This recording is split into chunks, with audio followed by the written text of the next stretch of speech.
before we start, let me introduce Daisy May, my beautiful Filipina girlfriend.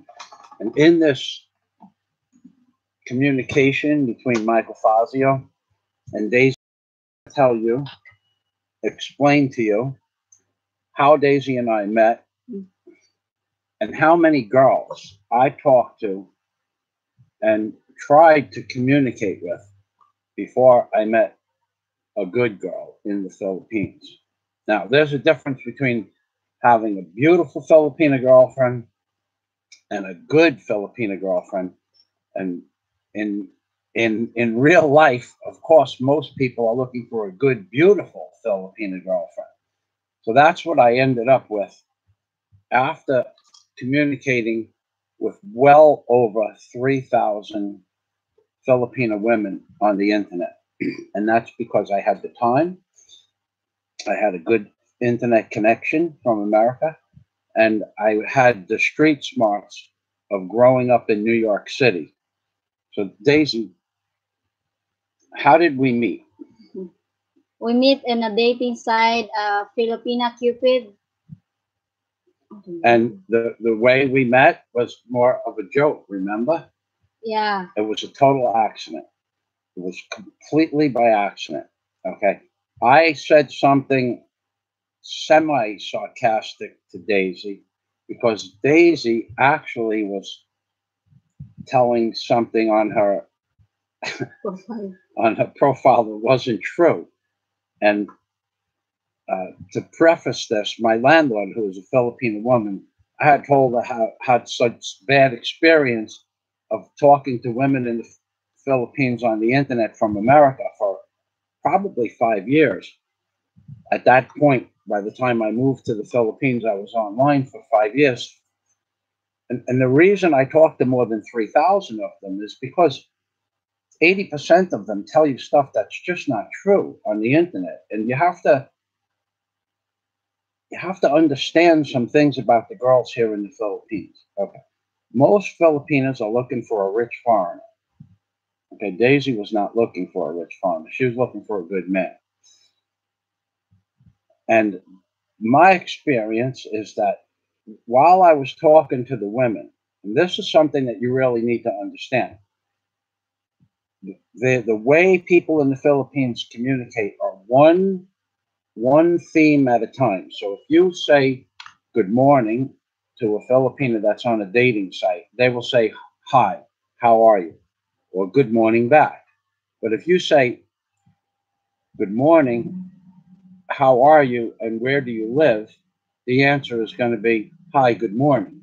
They only understand the first sequence of words as or a question that you're presenting. So that in and of itself bothered me more than anything else. So as soon as I asked a woman, hi, good morning, how are you, and where do you live, and they said, hi, how are you, and didn't answer those 3 questions, they were gone. So that's the reason why I spoke with 3,000 women.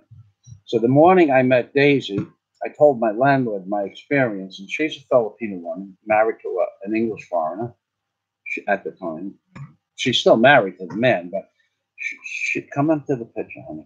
Okay, let me move this computer just a little bit. Okay. So she told me, is how old are the girls that you're talking to? I said, 24 to 30. That's on my profile. And she said, no, try a younger one. And I'm going, younger than 24? Why would I do that? Okay, so she said, just try. She goes, you're better off finding a young Filipina and then teaching them what's the correct way to live, because she's a smart woman. So I'm looking at through profiles. After 5 years on the internet, I'm looking at Daisy's profile. She's cute, and she says she's 4'11", and she has 44-inch breasts. So, I mean, what's not to like? So I said, now, and she was 22. So I said, what could be the harm? I'll just say something sarcastic and move on. It was quasi-sarcastic, not negative sarcasm. They don't like that. So I said, look, hello. And by the way, if you had 44-inch breasts, you would tip over. And I left it at that. And the next day she says, hello, how are you? And I'm going, well, I got a winner here. She didn't even understand tip over. So we said hello. So now this brings me to the point of it's a total, it's more of an accident that you meet a good woman on the internet than you're gonna than that there's no one. People say, oh, I've had such good luck meeting women on the internet. Yeah, you know, until you get to the Philippines and you meet them in person and you see what their true life story is about.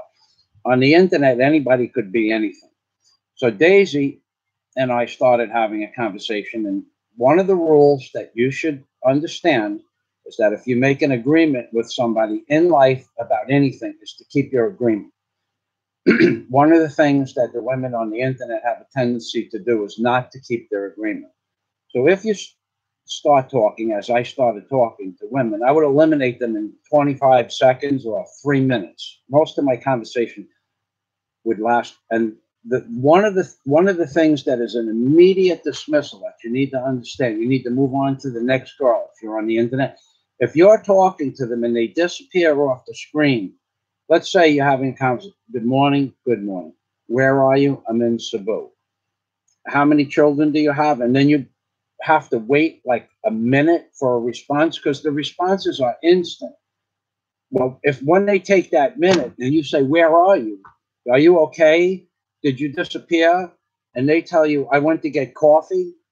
Well, that's one of their main excuses to disappear off the screen and not answer your question. What they're actually doing is communicating with two people. That's an immediate dismissal in my book. Daisy didn't do that.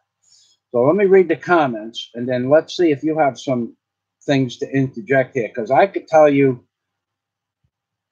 100 things of what to look for. And once you see that type of personality coming through on the internet, just if you can, on the dating site, block them. If you can't, just make a note on a piece of paper or put a comment, I don't like you, period. And then next time you go to that profile, because you're going through profiles, there's 300,000 women in the Philippines looking for a boyfriend. So you're going through profiles all day long. So the next time you go to their profile and you see that you left them a message, then you'll see that I don't like you. That means move on. So that's just one tip. When they disappear off the screen, you block them because they are communicating with 2 or 3 people at a time, which doesn't mean they're a bad person. But what it does mean is they're not showing you any respect. If they don't show you any respect immediately, there's no reason to believe they're going to show you respect later on. So I'm going to read the comments. Stacey, you want to talk to them while I read the comments? How many days we talked, and you want to say hello? How many days? Remember how many days it was from the day we met till the time that we 90. 90 days. Go 90 ahead. days. We talked for 90 days in Skype. And we never lied to each other, right? Yeah, we talk for 3 times a day, morning, afternoon, and evening. There's no absent.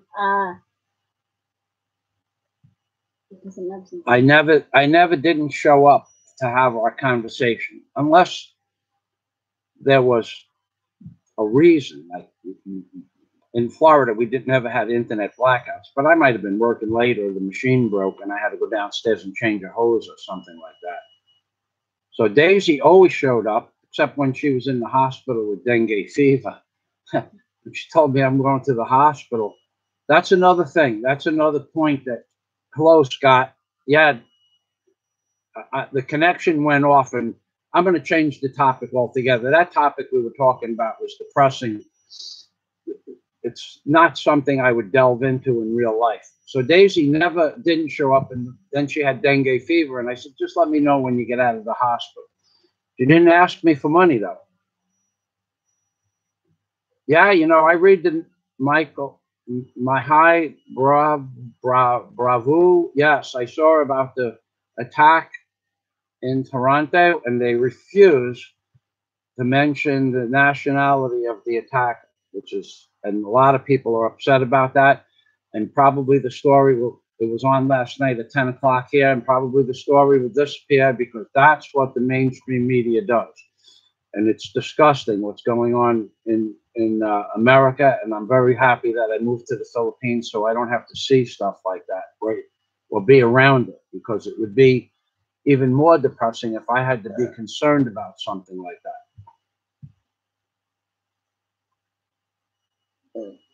That's right, John Allen. It's probably so hot outside. There's no wind.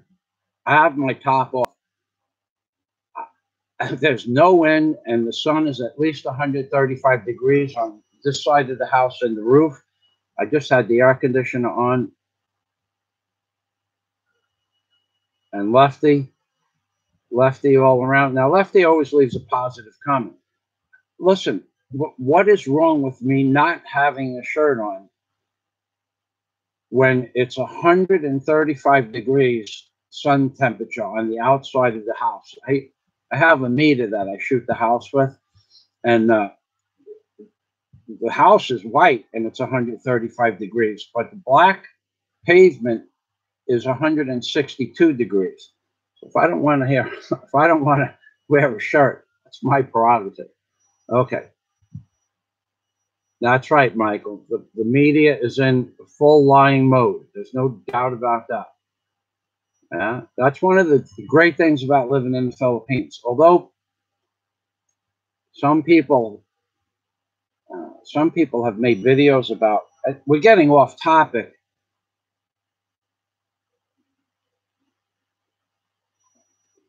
I don't really want to talk about the attacks in Toronto. I pretty much want to talk about how people can meet on the internet. So if you have something to add to that effect, so please put it up there. But the attacks on Toronto were like the previous topic I talked about, not something that really interests me. But thank you for the information, and everybody knows that everything you said is true, but it's off topic. So let's move past that. Okay. Yep. Thank you, Gary Edward. Thank you. I see you have a good sense of humor. Okay. And Tom Tapp, you're going to get your 15 minutes of fame. She should have eliminated me instantly. That's right. You have a good point, Tom Tapp. Daisy should have eliminated me instantly. At the time, I was 59 years old and she was 22. And that was not my first choice. If you listen to the beginning of the program, my first choice was between 24 and 31. But my landlord, who was a Filipina woman and a businesswoman, said, try a younger girl. And I said, how old? And she said, over the 19 and up. And I said, I tried. I met a 19-year-old with her mother in Cebu. And the girl was, I don't know what education she had. Maybe no education. Maybe she went to the 6th grade. There was no communicative level. And what I discovered is that this is another pointer about meeting women on the internet. Whoever was texting me spoke perfect English in the text messages. But when I met the girl, she couldn't spell the word dog. So it was either she was being prompted, this is about meeting girls on the internet. She was being prompted or hosted or presented by a professional wordsmith, but she spoke perfect English, spoke better English than me in text messages. I speak Brooklyn accent text messages. So that's another thing that you have to look out for. And I'm going to go back to the comments in a minute. And one more thing that you really, really need to pay attention to is when you're planning on moving to the Philippines and you meet a woman on the website, and this is an instant dismissal. Okay, you'll say, where are you? What island are you on? Because in the profile, it will say Cebu. Now, I was going to Cebu because I had heard that Bohol was a relatively like a provincial place. And I was coming from a background of living in New York City and then living in the Florida Keys, which is a pretty upscale and successful area in America, probably the second or third most successful area in as far as working class and success is concerned. So I didn't want to go to a province because I had heard that people live on dirt floors. I couldn't believe that, but that's what I had heard, and so the province was out. But getting back onto my original premise here, if a girl tells you in a profile that she lives in Cebu and you ask her, this is something that you need to dismiss them with immediately because it's going to lead to a scam. Where are you? I live in Cebu. Okay, well, I'm going to Cebu because it's a big city and I found some hotels that I'd be interested in staying. And then you talk to them for an hour because you're interested in going to Cebu and they live in Cebu. And then you ask them about Cebu and they know about Cebu. And you say, look, I'm going to be there on January 10th of 2014. I will meet you at the Ayala Mall, which I had already looked at their street maps, and the hotel was across the street from the Ayala Mall. And they say, that would be great, but I have a problem. Well, as soon as they say they have a problem, that's grounds for an immediate dismissal as well. But you say, what is the problem? And you say, and they'll tell you, I'm in Manila. What are you doing in Manila? I'm visiting my aunt. Well, are you going to be back to Cebu? I want to meet you. But I have a problem. What's the problem? Well, the problem is always that they don't have airfare. Airfare is 5,000 pesos. It's equivalent to 2 or 3 years of their savings. It's equivalent to 2 months of their base pay, which was 28 pesos per hour. But it's equivalent of 2 or 3 years of their savings that they're asking you for up front. So if you could save $20,000 in America in 2 years, or roughly that area, they're asking you for $20,000 up front to come and meet them for the plane ticket. 5,000 pesos is 2 months' pay, but it's 2 or 3 years savings. So they're not going to show up. Don't send them money. Now, you could go meet them in Manila, but they're not going to be there either. Because where they really are, where I found out some of the girls really were, is they were really in Cebu, telling you that they were in Manila and asking you for 5,000 pesos to come to Cebu, whilst they were already in Cebu. But they have no intention of meeting you anyway, because if you are foolish enough to send them money, and most people are, guys that are really rich, that $100 is not much money to them, they'll send them the money, and the girl, 95% of the time or more, the girl won't show up. Now, another thing you need to understand is that if they lie, and you need to pay attention, even if you have to make margin notes on their profile, take a screenshot or make a Word document with their profile in it. I have 300 of those. And I would say if they lied and what they lied about, or where they lived, or how old they were, anything. Okay, so that's grounds for immediate dismissal. If they're not on the island that you tell them that you agree that they're going to be on and they need plane fare. Another reason, which is grounds for immediate dismissal, I'm talking about pushing the block button, is if they are married. Okay. They say they're not married on their profile. And this can lead to a complication that you'll end up in jail for, and you will not get out of jail until you pay the husband of the woman. And if the woman is involved in the scam, you will not get out of jail until you pay them what they require from you to pay. And it could be a small amount of money, like say 50,000 pesos, 1,000 American dollars, or it could be 100,000 pesos, could be 200,000 pesos. As soon as you pay it, you're going to get out of jail because they're going to pay the police and the lawyer, because there's going to be a lawyer involved. And then they're going to let you out of jail because you paid your fine. But if you don't pay the fine, you're going to stay in jail. That's an offense that they won't let you out of jail. Or at least when I moved to the Philippines, they won't let you out of jail until you pay the fine. And the fine is, even if the woman says she's not married and you have it in writing, it's your due diligence to find out if the woman was married. It's not up to them to tell you the truth. You have to do a background check on these people. Now, I didn't do a background check with Daisy because I couldn't find anything that she didn't say was the truth ever. Plus, she was only 22 years old.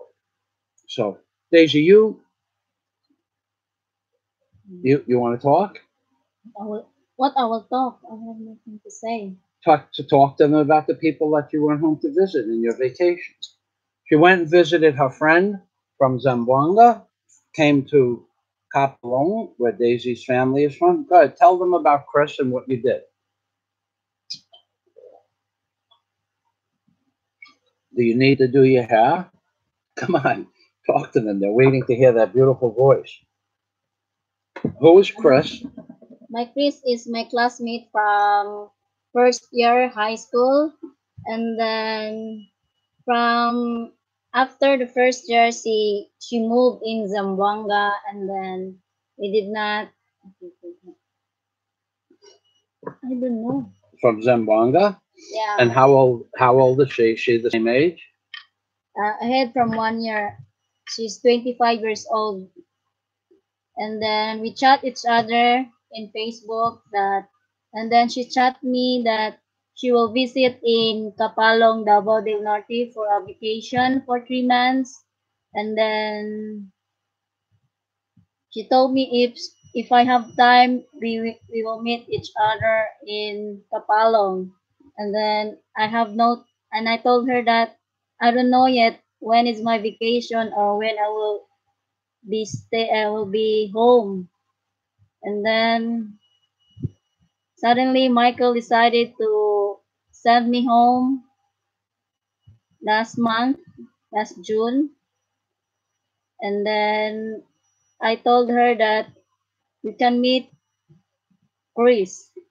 She's very happy that. And then we have we spent so much. We spent time on a beach also in Davao City. And then she's very happy to see me, and then we have so much fun because we're crazy like me. We all laugh, we meet each other. Many friends, Filipino friends also in the beach in Samal Island. Samal Island is next to Davao City. Tell them how much the ferry costs. The ferry cost get to Samal Island is 10 pesos only. 20 cents for a ride several miles across an open water on a ferry that will ferry your car or motorcycle or tricycle. And what is on the island? Hmm? What made you go to the island with your friend Chris? Chris just want to visit in Samal because she heard that Samal Island is a good place to go, and then it has a many white sand beaches. Okay, so Daisy now Daisy went on a 30-day vacation, and we talked when she had internet. And some people said there's a guy on here, Tap Tom or something. What is this guy? This guy's one of those losers that he's a professional troll. Would you take advice from someone like this? And Wes Seaman, barge dragging captain. Good morning, Wes. Yaakov Abdul Muhammad, peace and blessings. Thank you. G Bone, yeah, G Bone. He lives in the Philippines. Yo, Daisy May, you can't be more crazy than Fazio. What did you and your friend do? Okay, so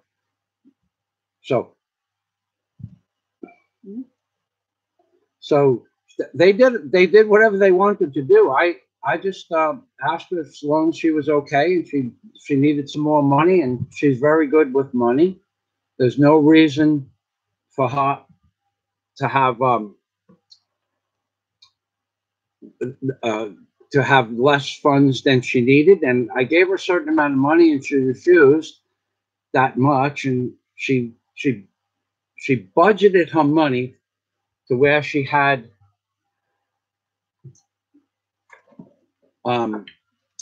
money, and I'm saying you can spend that money, buy something with the money, and she just refused to spend the money I gave her. So a week before she came back, I wanted her and her mother to go to Davao and have a nice buffet meal at the Green Restaurant. It was the Green Buffet. The Green Buffet, which is right near People's Park. And the mother brought her grandson, which is Daisy's nephew, and they had 2 days with the bus fare and eating and foods, whatever they wanted, and that was all paid for. And it doesn't cost a lot, and they didn't ask for anything, and they had a great vacation all around. So, yeah. So what they did was there was some reunions for the family in the province, and then there was the mother's birthday party. Yeah. Yeah, last July 6th. July 6th, they had a wonderful party there, and this all coincides with finding a nice woman in the Philippines, because if they are constantly asking you for money for one problem or another, that's a problem. Like that guy, Tom Tapp. Now, he's a problem child. No one agrees with him in the chat room. So we're done with Tom Tapp. Tom Tapp has left. He sees that no one is going. Hello, Gary. God day to you too.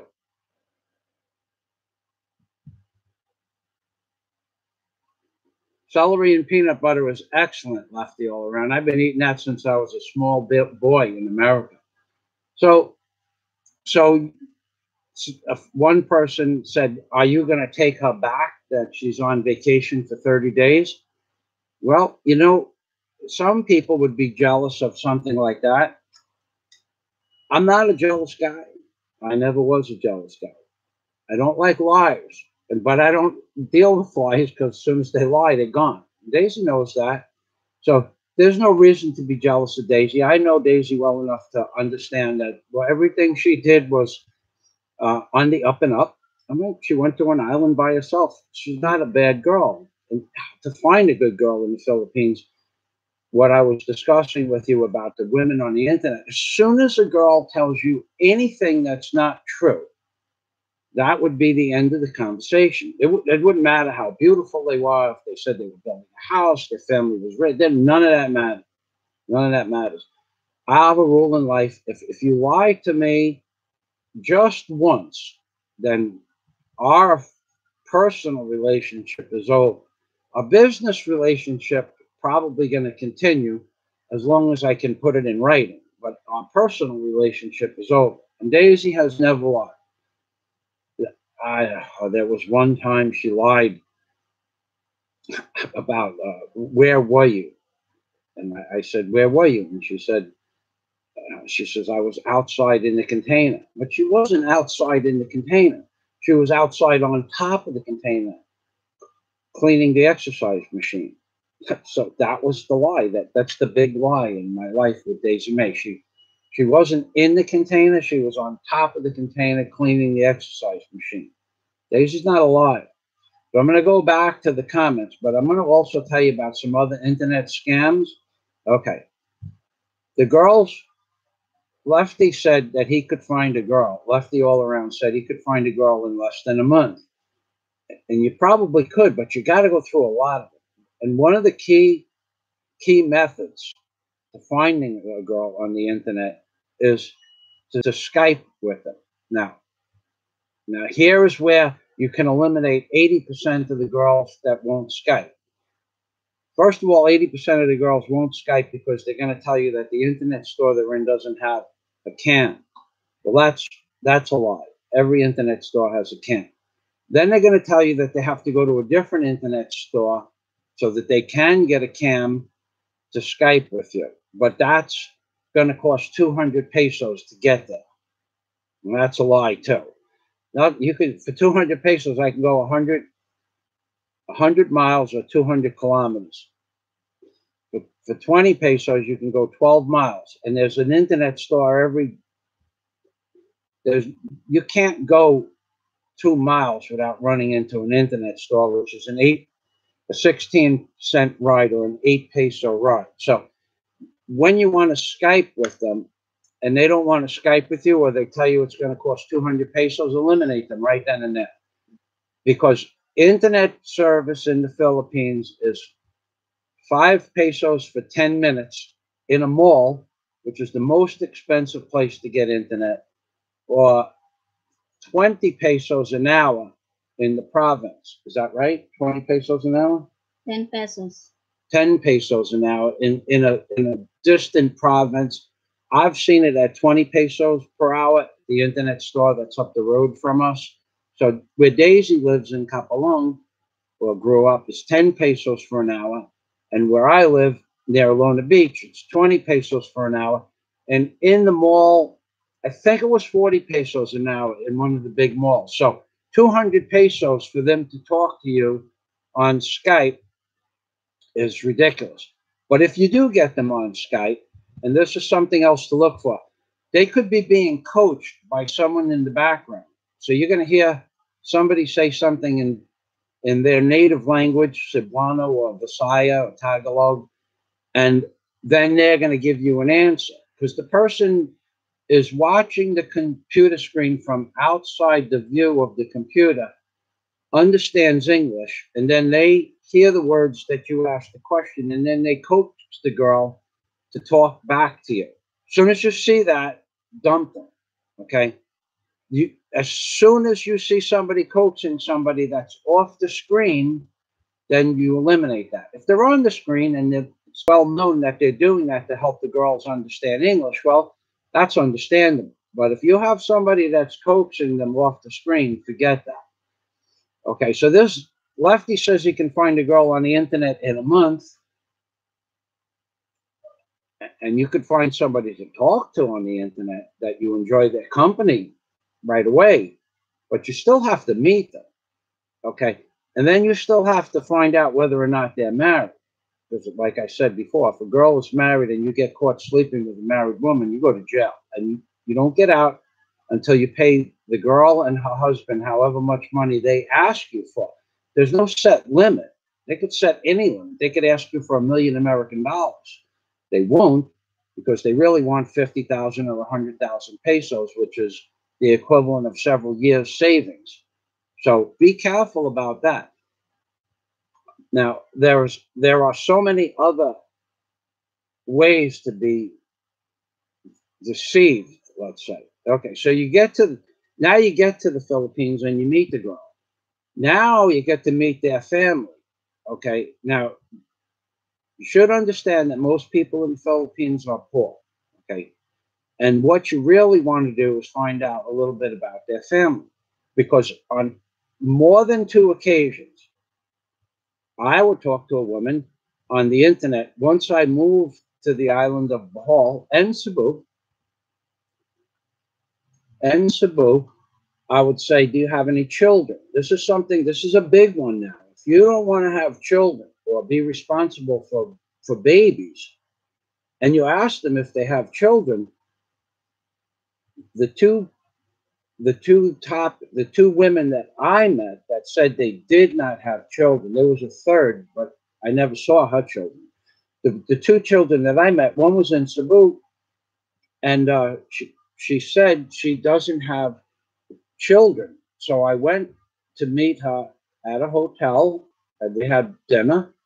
And within 7 minutes of sitting down at dinner, she said to me, "Will you give me 200,000 pesos?" 250,000 pesos, because it was 12,000 American dollars, I think it was. When depends on what the peso rate was. But she asked me for 250,000 pesos, 15,000 pesos, 50,000 pesos, 15,000 American dollars. Okay, so I said, for what reason? First of all, I didn't know she was talking to me, because she just would. I'm talking about where do you live and what is your job? She worked in a camera company. And she said, by the way, will you give me 250,000 pesos? And this is not the only girl that asked me for 250,000 pesos, which was $5,000. Okay. Okay. So at that time, the peso rate was like 40 pesos or 39 pesos. So it was 6,000 American dollars. Going back 4 years. And I made a nice video about that girl. So I didn't think she was talking to me. I thought she was talking to somebody behind me. But then she said, will you give me 250,000 pesos? I said, you talking to me? And she said, yeah. I said, well, why would I give you 250,000 pesos? We only met 10 minutes ago. We were sitting down at the table for 7 minutes. She goes, so I can build a house for my family so that we can live with my family after we get married. And I'm going, I don't even know you. I only talked to you for like 3 weeks on the internet. So I said, do you have children? And she said, no. Now we're at a restaurant and we take a tricycle after dinner to her mother and father's house. And the mother and father present a 2-year-old baby girl and says, this is, I forgot the girl's name. This is so-and-so's daughter. And I said, that's your daughter? She goes, yeah. I said, well, I thought you said you didn't have children. Now, this is what you need to understand. This is the mentality of a Filipino woman. I'm going to go to the comments in a minute. Okay, I can't see without my glasses, but I see that people are having conversations. I'll read them. Give me another minute to finish this story. The second story is identical to the first with a different family. So just double the story. So she says, yeah, I don't have any children. My daughter lives with my mother. So I knew she lived with her mother because she told me she lived in that house. I said, well, where does your daughter live? And she pointed to that room over to the right. I'm pointing to the right now. That my daughter lives with my mother in that room. And I said, well, where do you live? And she says, well, I live in that room, which is the next room over to the left. I said, so you live in the same house? Yes. But she lives with my mother. I don't have any children. Now, you're not going to believe this, but it's going to happen to you. They are so desperate to meet a man, and there are so many men that just don't care about these conversations because all they really want to do is sleep with the girl. That was not my intention. So you're not going to believe that a girl could tell you, I don't have any children, and then an hour later she introduces you to the daughter and then says, it's not my daughter, she lives with my mother. Although they live in the same house, they live in separate rooms, which the whole story doesn't make sense, but that's what you need to understand. So when you ask a woman, do you have any children? You have to ask at 16, did you ever have any children? Do you have any children in the house that live with you in your mother's bedroom or at your sister's house? This is serious because she has a child. So immediately to bring up a child in the Philippines to any good standard is going to cost you more money, depending on how much money that you want your child to have. Pencils. I'm going to tell you something. It's not inexpensive to have children in the Philippines. I'm going to show you a pen that I have. I'm going to show you a pen, and I'm going to tell you about the disparity between living wages in the Philippines and America. See this pen? This is a pen, okay? Inside this pen, it's a G8, it's a G20 Toronto pen from the G20 summit that was in Toronto in the winter of 2013, 2014. I found it in the airport.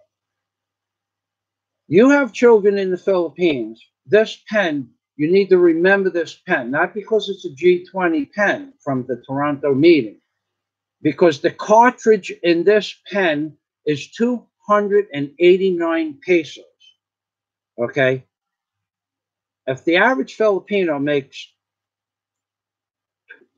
40 pesos, that means that this pen, the refill, this cartridge in this pen is going to cost 7 hours of their labor. Now, when you have children, these pens the cheapest pen is about 10, well, it's about 7 pesos, but it breaks in a few days. So the cheapest decent pen is 120 pesos.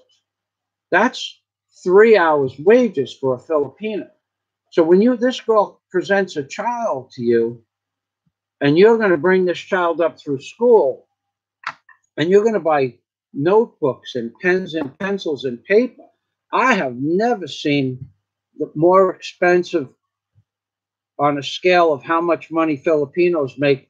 The prices for paper goods and pens and pencils are more or less the same as in America, but it's also several hours of labor to buy a pen.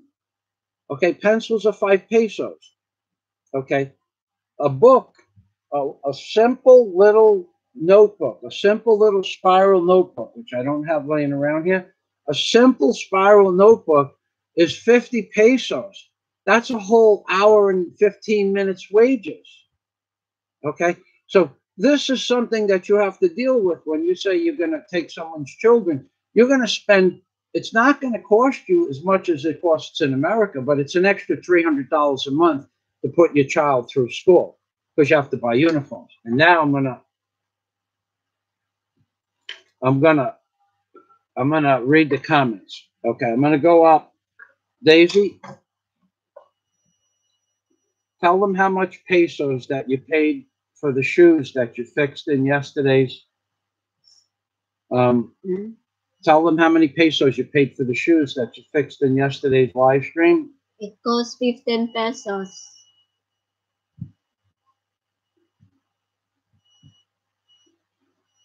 15 pesos.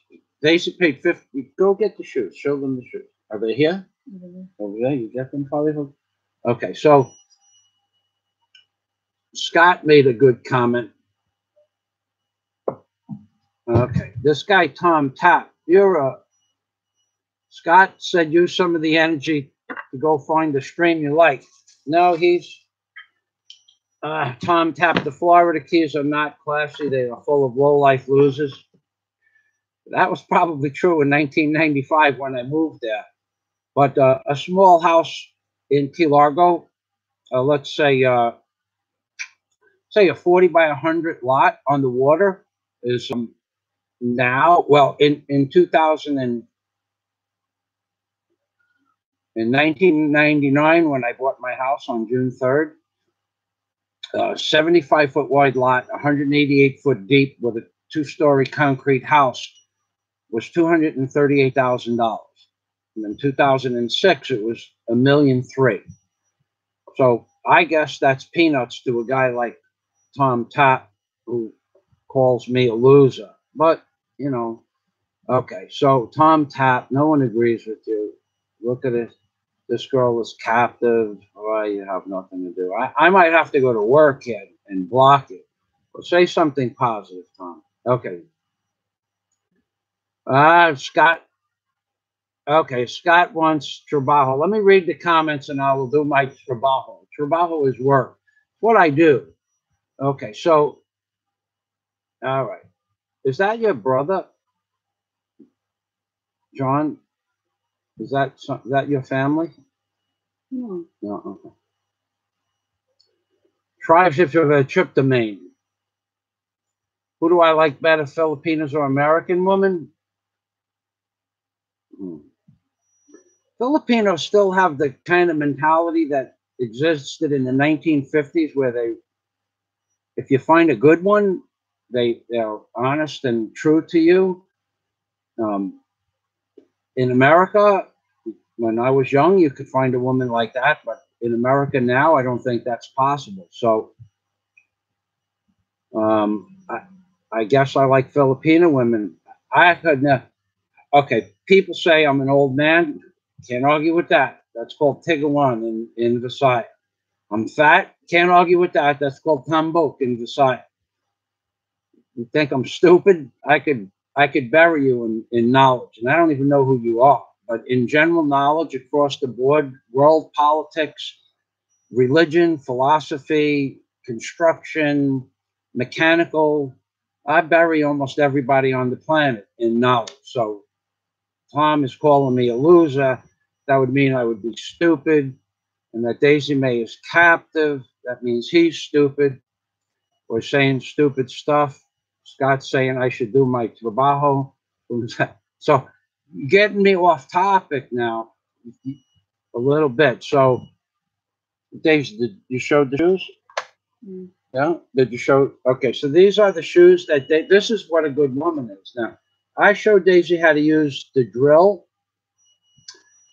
and these are self-tapping screws for putting in uh, thin metal together on like roofing metal, or you could use it for put any kind of sheet metal together. So they had little screws in there. Daisy took out the little screws because they weren't holding the material together, and she put these self-tapping screws in. But she didn't ask me to put the drill bit in the drill. She knows how to do that because I taught her how to do that. She just went out to the shop and did it. Now, why did she buy these shoes for 15 pesos? You know, they're actually quite nice shoes. Okay, they still have a nice sponginess to them. The soles are good, and they were 15 pesos. That's 30 cents. If you had to buy these in the store, I don't know, 2,000 pesos. So she saved 1,850 pesos. Daisy saved me more money by buying inexpensive shoes and clothes than it cost me to send her on vacation. Forget about that. We work together, and we cook and clean together. There's no you cook, I cook, you do wash, I do wash. We do all that stuff together, and then we work together. So she's a good woman. That's hard to find here in the Philippines. Because even if you find a woman that cooks and cleans, they don't want to help you build the house. And that was a prerequisite that I made an agreement with Daisy. She's going to work with me to build our house. We started out with a house, and then we're building a hotel. But be that as it may, I explained that if you're going to be with me, we're going to do everything together. Did I say that? Yeah, you said that. And you agreed, no? Yeah. Why should not? Because Daisy comes from a working family. She understands work. So I'm going to go back to the comments. Okay. All right. Good morning, Peekaboo.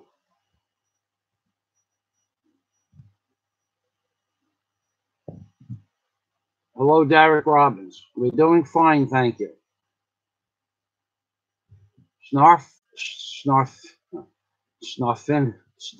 Snarfinigus likes us. We're good people. We try. Okay, thank you for that. Rosin Funkhauser. We need more dollar bill videos. I got a suggestion. You've seen my dollar bill videos, and I have about 1,000 of them. Why don't you watch the videos and fold the bills in the way that I folded them, like Scott Del Fuego did, and then re-upload. You could even take a transcript of what I said in the video and re-upload them with your words and see what other discoveries you can find by referring to the pictures of the dollar bill videos to the words in my book, Angels on the Ark, which tell you everything there is to know about that. And there's a reason I don't do more dollar bill videos. I'm being shadow banned and censored worldwide and globally. Okay. YouTube and Google have reduced my average video view count from 2,000, 1,800, 2,500 views for a video over the course of the first few weeks, down to 500 to 700 to 900 if I'm lucky. And then the video is never shown again. It goes on page 1,000. Okay. They don't like me because I made the dollar bill videos. They don't like me because I posted Obama videos. And my view counts went up quite a bit when I stopped posting Obama videos. However, when I started when I took all the Obama videos down, the really, semi-disrespectful videos of Obama. When I took them off of YouTube and made them private, my view counts went up. Now I have videos on my Patreon account of the view counts going from 3,400 views a day. It's a legitimate question, to 14 or 16 or 18 views a day. 3,400, 2,800, 4,000, 4,500, 3,300, straight down. So I'm being censored. No one that has ever watched my dollar bill videos will reproduce them, but that's what I want you to do. And no one that has ever seen that all the truthfulness of the dollar bill videos and read my book in conjunction with watching the videos, and then to see the word for word description, maybe 50 pages to describe just one picture on the dollar bill, which the link is underneath the eagle on my homepage. You can go and review the book on Amazon.com, which costs $2.99. Okay. No one, the Pope, the Vatican knows who I am. I posted my videos to whitehouse.org. They know who I am, and they don't let anything I do get more than 500 views, and then they bury it in the round file. So what's the point? I spend 20 minutes making a video, and they bury it in a round file. The videos I have should have 100 million views on them. So you bring up a good point, but it's a dead end. The world has changed. No one is going to allow anybody that speaks the truth to have any kind of a large, massive audience, even on YouTube, even for the YouTube vloggers. Okay, you get some piece of garbage blogger. He gets 30,000 views on a video in a week. I put out the same type of video walking around in Bahal. I get 385 views in a month. Why? Because the other guy doesn't say anything. He just walks around and goes,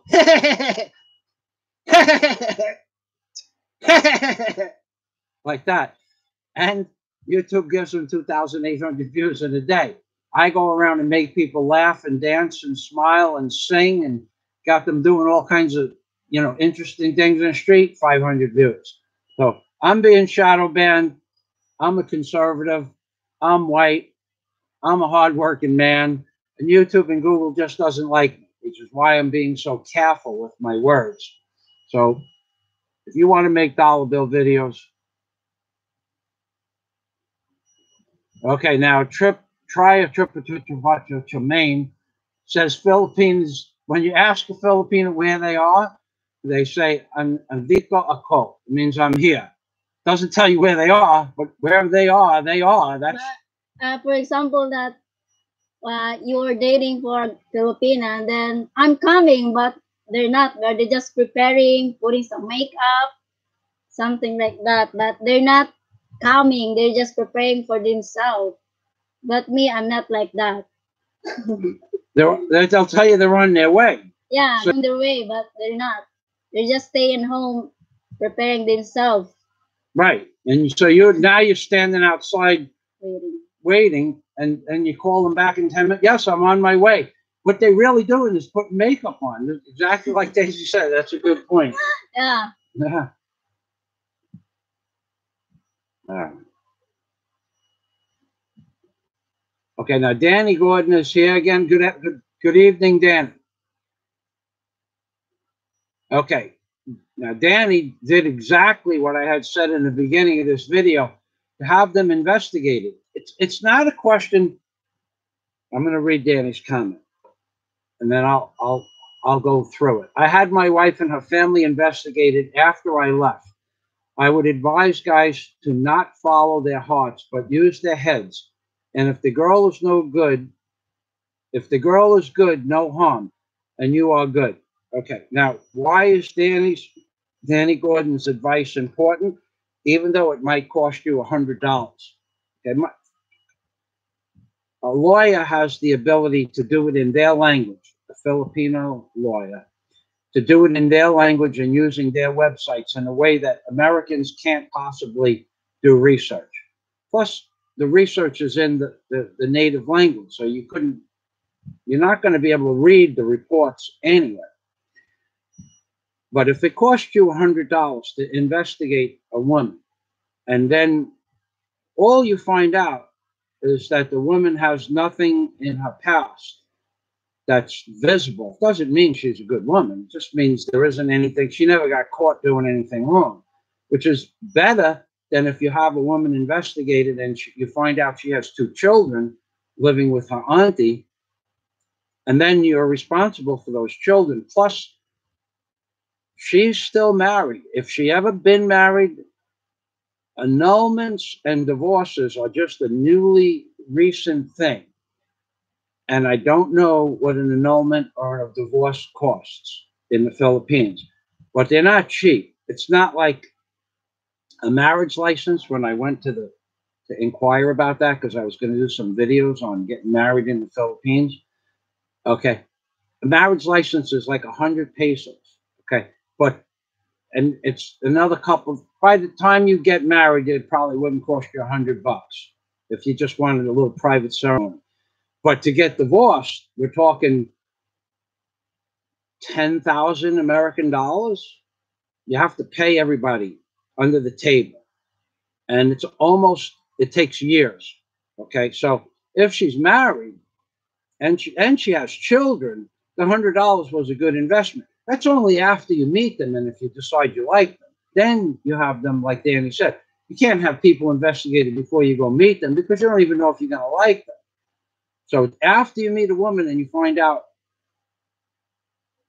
a little bit about them and you decide you like them, to spend that $100 is the best investment that you'll ever make in your life. Because if there is something, you're not going to find it, because it's in their language, it's in their computer.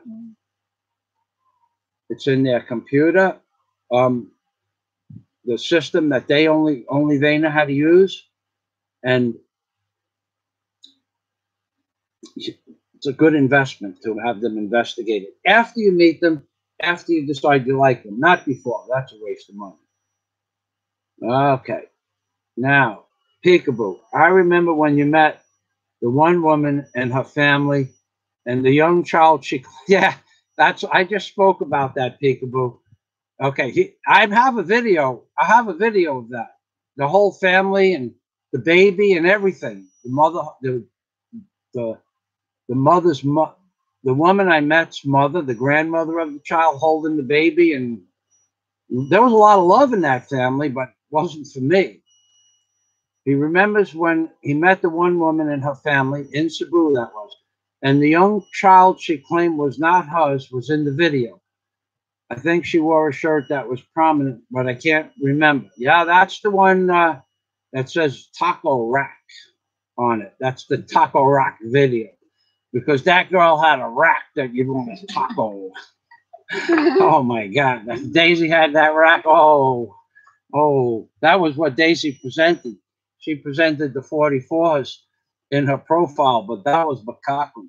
But that girl really had. She had monsters. There was no doubt about that. I'm surprised she didn't tip over on a regular basis. She should have. Anyway, that girl, she was built like a Sherman tank, that girl. Couldn't speak much English, but with a rack like that, what's there not to like? So, yeah, he has a good memory. Look at this idiot. Miss, blink twice if you're okay. Go away, dude.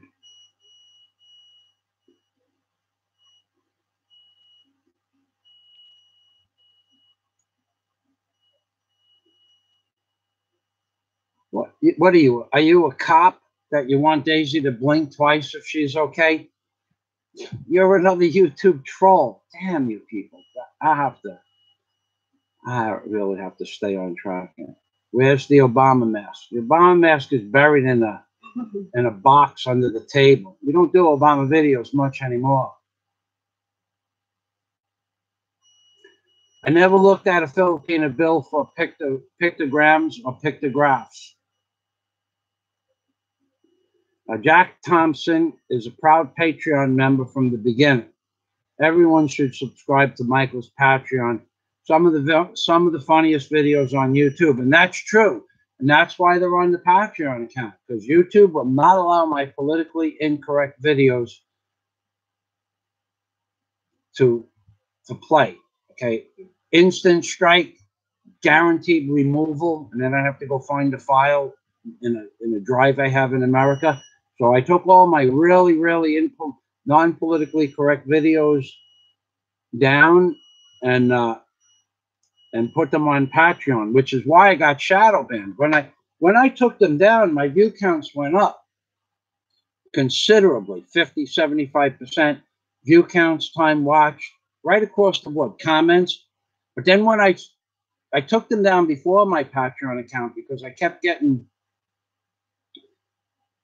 well, I kept getting messages that this is not suitable for advertisement. So what I did was I just took everything that said Obama and I went through them all and just removed them and put them in the private mode. And then my view counts went way up real quick. Then when I started posting them again on Patreon, they went way down. Even though Patreon has nothing to do with Google, and even though the average view on my Patreon videos, like my marriage counseling videos, because I'm really smart when it comes to marriage and how to tell you what it's like to be married but being married.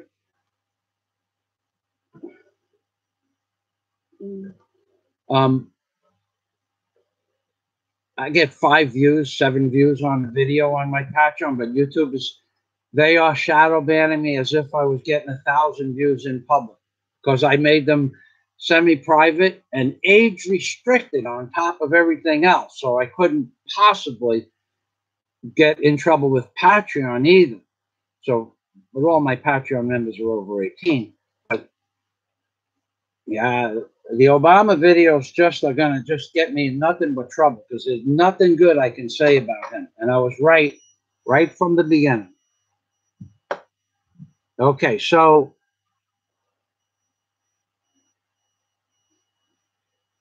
now Mahai Bravo, the Pope's Pipe. And that was an epic. Yeah, you're right. That was an epic video. I think that one's still available. I'm not sure. You'd have to go to my homepage. I have 2,400 videos still public. I took about 900 or 1,000 and put them private, Obama videos and John McCain videos and political stuff, political satire. Derek says 200,000 pesos and at least 2 to 3 years for an annulment. If you're lucky, a bit less. That's 200,000 pesos is 4,000 American dollars. So no Filipino could afford to get an annulment. And I'm not sure what divorces cost, but that would be a reasonable guesstimate. So it's 5,000, just say round it off. Now you have to be here too to file the paperwork. So you have another $1,000 in airfare, and you're going to have to be with the woman at least several times in between those 2 to 4 years. So it's going to cost you $10,000 to fill out the paperwork and process an annulment. And in the meantime, you can go to jail for being with a married woman. Okay, Scott loves the live streams, but he has to go to work. Now, Scott is a Patreon member, great man, intelligent, who speaks and writes much better than I do. Thank you, Scott. Thank you very much. The one with the little hut on the ocean where they are getting drunk on moonshine. Seems she would have wanted a lot of money, and she would have. And she did. Okay, that's the girl I met in Anda. Scott brought up another one. This is a classic dating scam. Okay, the girl's name was Lisa. I called her my Lisa because I just thought it was a cute name. So I met her on the internet. I talked to her for 5 weeks. She is a flake from the get-go. Okay. She has a boyfriend. She doesn't have a boyfriend. She's with a man. She's on vacation with a man, but the man is gay. The man is a lady boy, then he was gay, then he was a lady boy. That they went to high school together. So I said, you know what? I have never seen Ann. It looks nice on the map. I'm going to go visit the girl. So I go. So the family put 75 people together for a party, not for a party for them, but for a fiesta for me, because I was talking to the girl and she told the father I wanted to get married. I only knew her 5, 6, 7 weeks. So I go there, and the family is just a bunch of wonderful people. There's nothing I could say bad about the family. And the girl turned out to be quite intelligent, a little bit young. She was 21, but the mother and father met me the first day I came with the grandparents and some aunts and uncles in the room and sat me down with the girl and said, look, this is my daughter. This is my granddaughter. You're welcome to stay here and be with her. She's not going to sleep with you. She's a virgin, and she's never going to sleep with you until you get married. You know, if you want to marry my daughter and I like you, I'll give you permission. So I said, okay, that's cool, but I don't think I'm going to get married to your daughter, so you don't have to worry about that. Now, the girl had never even kissed a man, according to her father. Now, I never kissed her. So she didn't want to kiss me. I actually didn't want to kiss her. After I got to know her, I said, she's just a nice little girl, but not for me. So I got there on a Thursday afternoon. By Saturday, we had the party. Sunday, we had another party on the same beach. And then Sunday night, the girl says, I have something I have to tell you about. And I said, what is it? She goes, well, if we're going to get married, we have to get married on Tuesday. I said, why? What are you talking about? I don't even know you. I don't like you and I don't want to marry you. Yes, but if we're going to get married, I have to get married by Tuesday because I'm leaving for Mindanao to go to college for 2 years. And then when I come back, we'll have children and build a house. I said, well, what happens for those 2 years? She goes, you will pay for my education. She had this word for word planned out. It looked like she was reading from a script. You will pay for my education for 2 years, and we will talk once a week on Sunday night at 7 o'clock. And then in 2 years, when I get my degree, I'll come back and we'll start a family.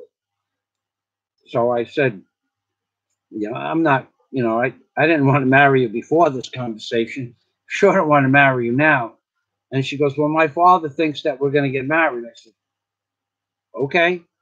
And I went and talked to the father. I said, look, I'm not going to marry your daughter. He goes, okay. He was okay with that. He was a real man. He was a stand-up guy. He was a Filipino fisherman. He was one of the most pleasant people I ever met. He knew his daughter was trying to scam me. He liked me. I liked him. I helped him do some work around the house. As soon as he saw I was a working man, he had more respect for me than most Filipinos. We got on just great. We spent all day Monday together, and I left Tuesday afternoon. But you're going to hear stories like that. You may not believe it, but it's going to happen. So that's just, that's Scott brought that up. And she would want, it was 10,000 pesos a month for school. So 120,000, it was like 3,000 pesos, $5,000 a year for the school, food, and room and board. So $10,000 upfront money. You have to pay that every month because once that was off the chain. That was off the chain.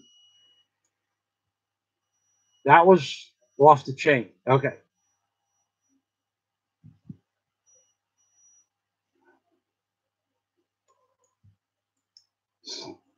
Yeah, Danny, that's a street thing.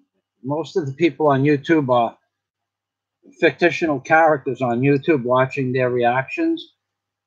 Yeah, that's something that you learn on the street.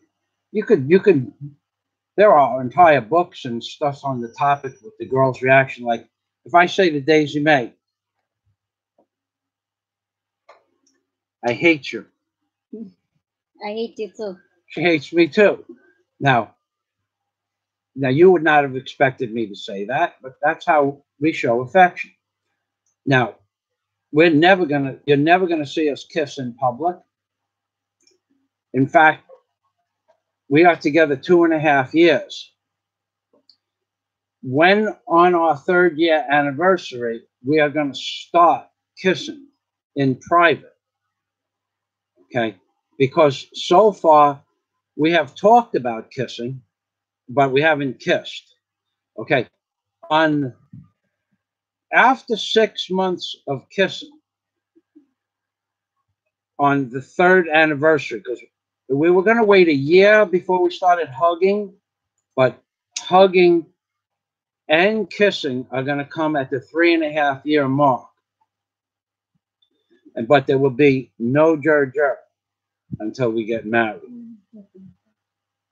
None. So a good girl in the Philippines is a girl that you're willing to wait to get married before you have intimate relationships with. Okay, and Daisy is a good girl.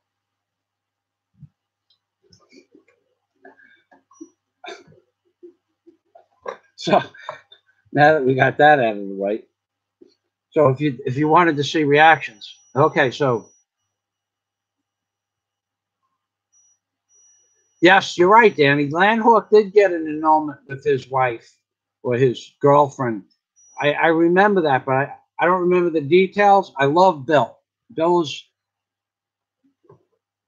in as far as YouTube bloggers are concerned, Bill's a sweetheart.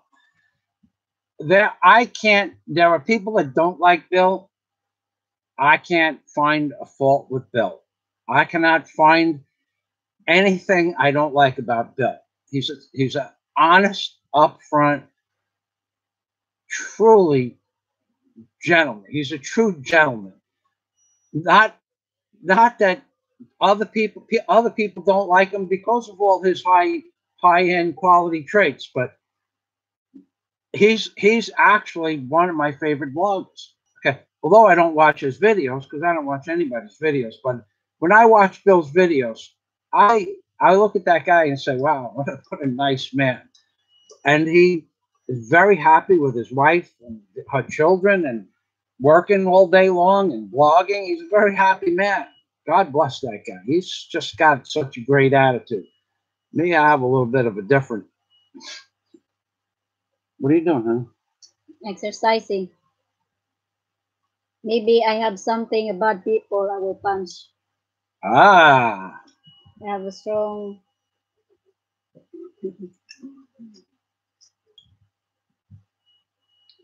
Eric says, go to Smule. I met a woman in that app.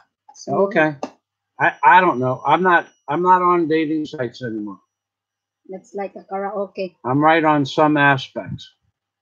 If I said it, Eric, I could be wrong according to your perception, but if I say something on video, it's true.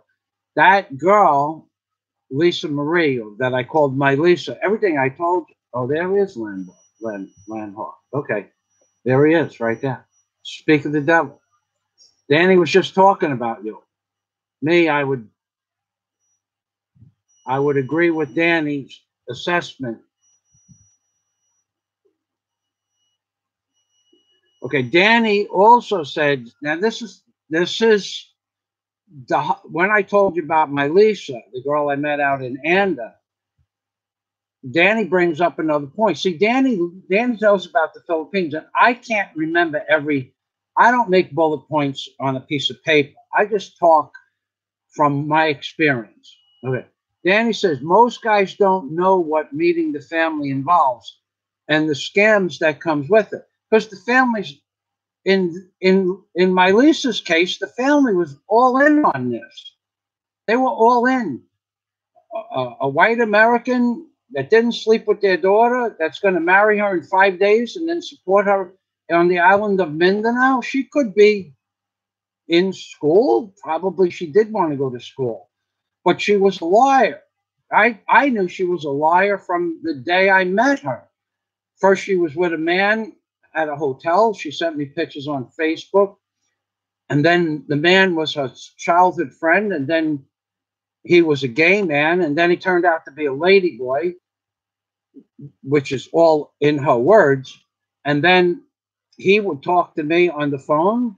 And you could tell he was a little bit light in the loafers, and you know, there were so many lies up to that point. But I didn't really care. I was going to see Anna. My Lisa was a side, you know, side issue. To meet the girl was I actually met a girl in the bakery that I would have liked more than my Lisa, but it turned out to be my Lisa's cousin. And what happened was, I thought the girl in the bakery was really cute, and we were talking like, you know, maybe I would take her out because my Lisa was leaving on Thursday to go to Mindanao. And but I didn't know that, but I said maybe I'd take her out next week. And my Lisa, her name was Lisa. My Lisa walked into the bakery because it was near my hotel, and she was coming from her father's house. And it turned out that they were cousins. And I think the cousin knew she was going to meet an American, but there are so many different.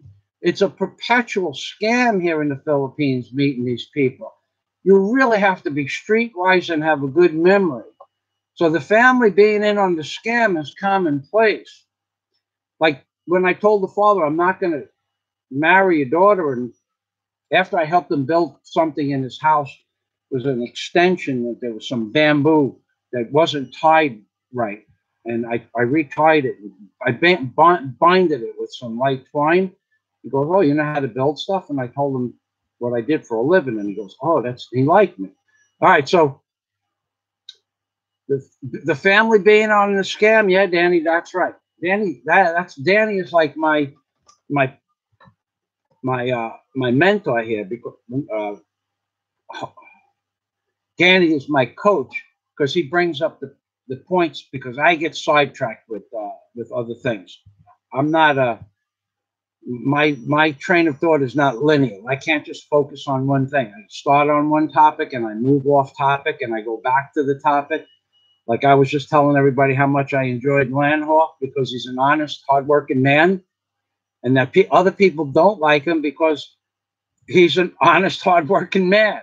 Okay, well, you know, those people, I have a thing. If I like you and you're my friend and you say something bad about my friend, I just don't talk to you anymore.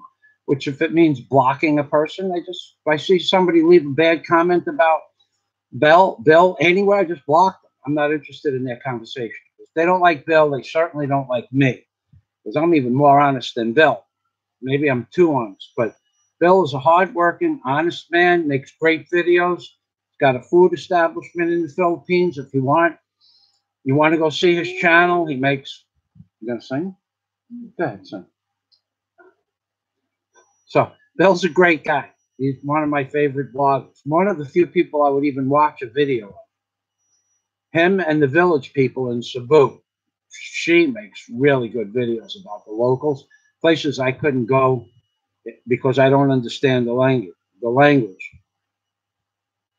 Drink water. Sing. Polyhold. Hmm? Sing something? What I will sing? I don't know. What's your favorite song? All of me. All of me. Oh, yeah, we have a duo. Go ahead, you sing, and I'll if you miss some words, I'll help you out. What would I do without your smart mouth? Drawing me, hitting you, kicking me out. You got my head spinning, no kidding, but I bring you down. And what's going on in that beautiful mind? I'm in your magical, mystery ride, and I'm so dizzy. Don't know what hit me, but I'll be alright. My head's on the water, but I'm feeling fine. You're crazy down out of my mind. 'Cause all of me loves all of you. Love your curves and all your edges, all your perfect imperfections. Give your all to me. I give my all to you. You're my end and my beginning. Even when I lose, I'm winning. 'Cause I give you all of me. And you give me all of you. Whoa. My head's on the water, but I'm feeling fine.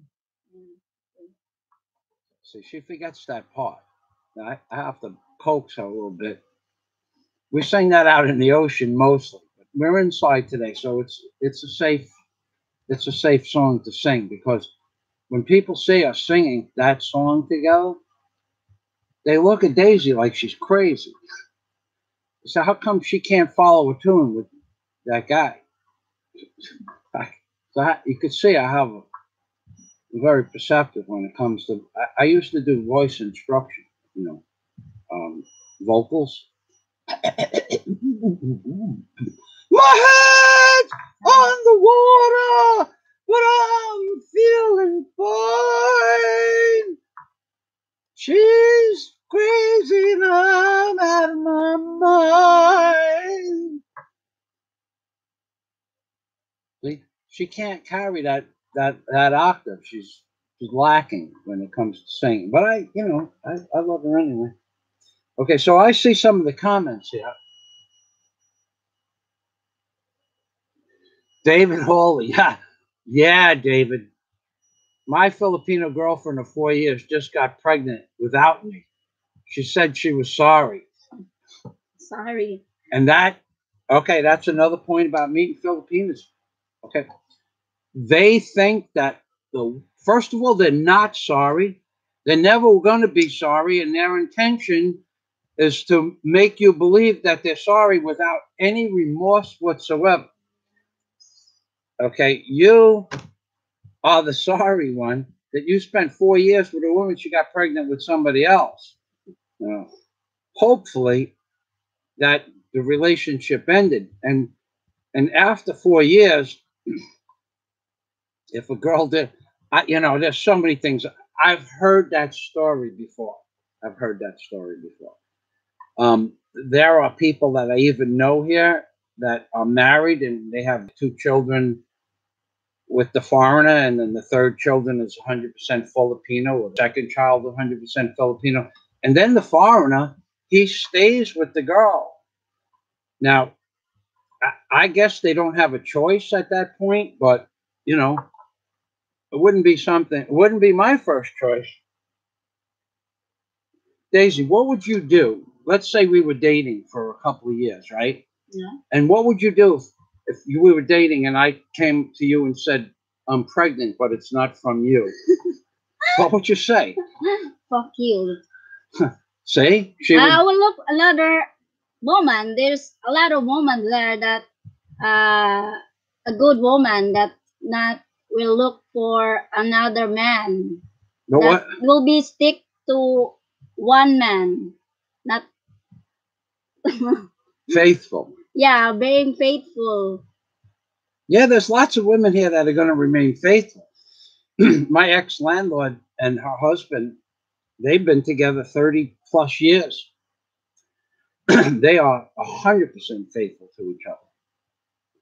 I know, because I got drunk with the guy. Okay? You get drunk with somebody, it's like truth serum. And this man was hammered. There was no way, and I was not. But I was drunk, but I wasn't hammered. He was enamored. You could have used him for preservative. Scott says Landhook is from his area in Chicago. You gotta wonder. You hear so many stories about Chicago, and then you say so many fine people that I know from Chicago. What happened to Chicago? Did you read Scott Del Fuego? If that's affection, I should still be with my ex, because I definitely hate her. Was they talking about our song? No, because you said that you hate me, and then I hate you too. Oh, yeah, I lose track. Yeah. I told you I'm not if I'm focused, but there, I'm reading the comments, I'm thinking about some scams, I'm listening to Daisy, and I am thinking of, like, each comment has a different metaphor or meaning to it, and to focus on everything all at once and to remember my train of thought, I do get sidetracked. Uh, JJ Johnington, the staph infection is healing well. I can't put those videos or pictures up on YouTube because of the graphic nature. You'd have to become a member of my Patreon account for me to go through all of that stuff. You're welcome to do so. The link is under the eagle on my homepage, but in general, it's doing well. Next week, I plan on getting back to doing what I was doing. Okay. Okay, I'm right on some aspects. That's where I left off, because everything I say is the truth. The girl, all right, my Lisa, and I said her name is my Lisa Marie. That's what I said, but that could be a lie. I could not remember her middle name. I don't remember her father's name. I remembered we didn't kiss. I remembered the conversation where she had a problem. She was moving, but I mean, as best as I can remember, it's the truth. I don't need to make stuff up. Here in the Philippines, you don't need to make stuff up in regards to relationships, because there's so much stuff that that comes up on its own.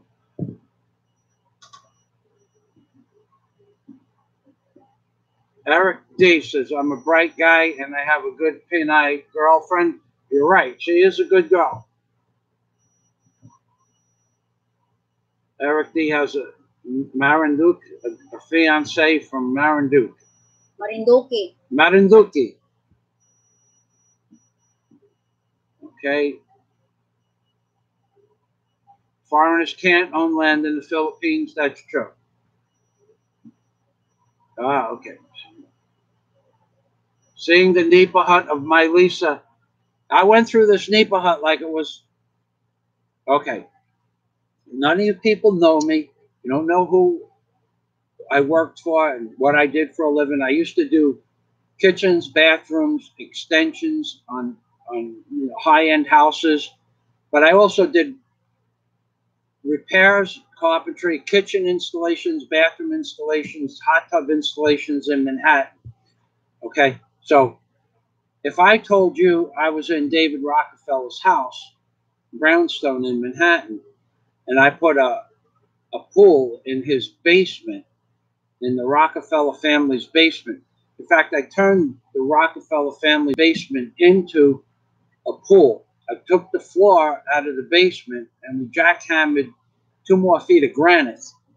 And then we put a 3.5 foot of water pool. We used the basement walls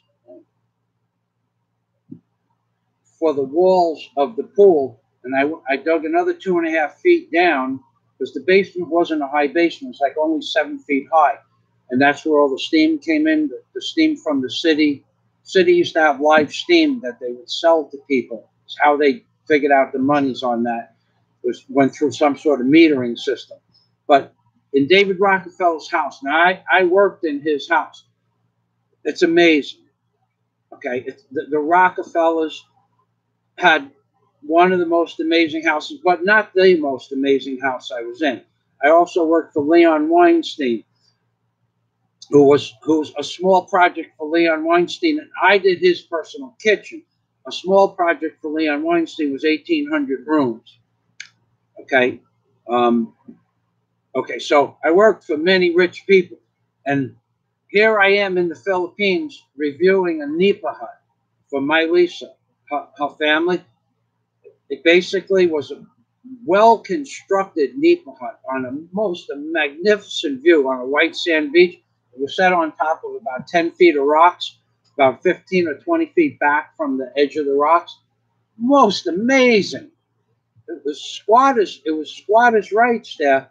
But oh my God, to have a view like that, you'd die for the view like that. A white sand beach at the bottom of 10 foot of hard coral rocks. Scott remembers that video. So there are some, and I reviewed their neighborhood. Look at this beautiful bench. The bench was about 18 or 20 inches wide. And then there was another one that went across the front. That's where you slept. And then there was an area to store some food, just a shelf. You had to supply your own bug-proof bags. And then there was an outside deck that you could sit. Yeah, coming not from straight from David Rockefeller's house, but working in a house like that. Well, when I lived in the Florida Keys, I also did some work as an excavation contractor. I worked for the great-grandson of Henry Ford, and I was able to walk through his house on a tour. And, okay, he has $23 million property, but that wasn't big enough. So they bought the property next door that they just built the house on and put it up for sale for about $19 million. And they had a 23. This is some of the people I worked for, some of the houses I've been in. There was a $23 million property on the ocean in Ocean Reef. And then it was a $19 million property next door that they just built the house and put the house up for sale. And the Ford family wasn't for the grandson of the Ford family. This was for the great-granddaughter, which she lived down the block. The great-granddaughter bought the house next door to her. Her property was around $23 million each. They were all the same size property with huge mansions. So they were all in that $21 to $25 million price range. They built the house next door for $19 million. It was a small house, and the Ford family bought the house and knocked down part of their house and expanded it onto the two properties. So Ford has a lot of money. And I walked through some of their houses, as well as I forget the guy's name, but he was the Secret Service man for most of the presidents. He's on, real famous guy, but he had a nice house too. Anyway, I walked. So now now I was reviewing my. See, this is how I get sidetracked, but this is just part of the show. Okay, you people think that I'm some crazy blogger in the Philippines. I've done things, been places, seen things that. If I told you a story about David Rockefeller, I am absolutely certain I would get in trouble. But I could tell you a story about David Rockefeller. And we're talking about 1974, okay? We're not talking about the David Rockefeller that's 100 years old now.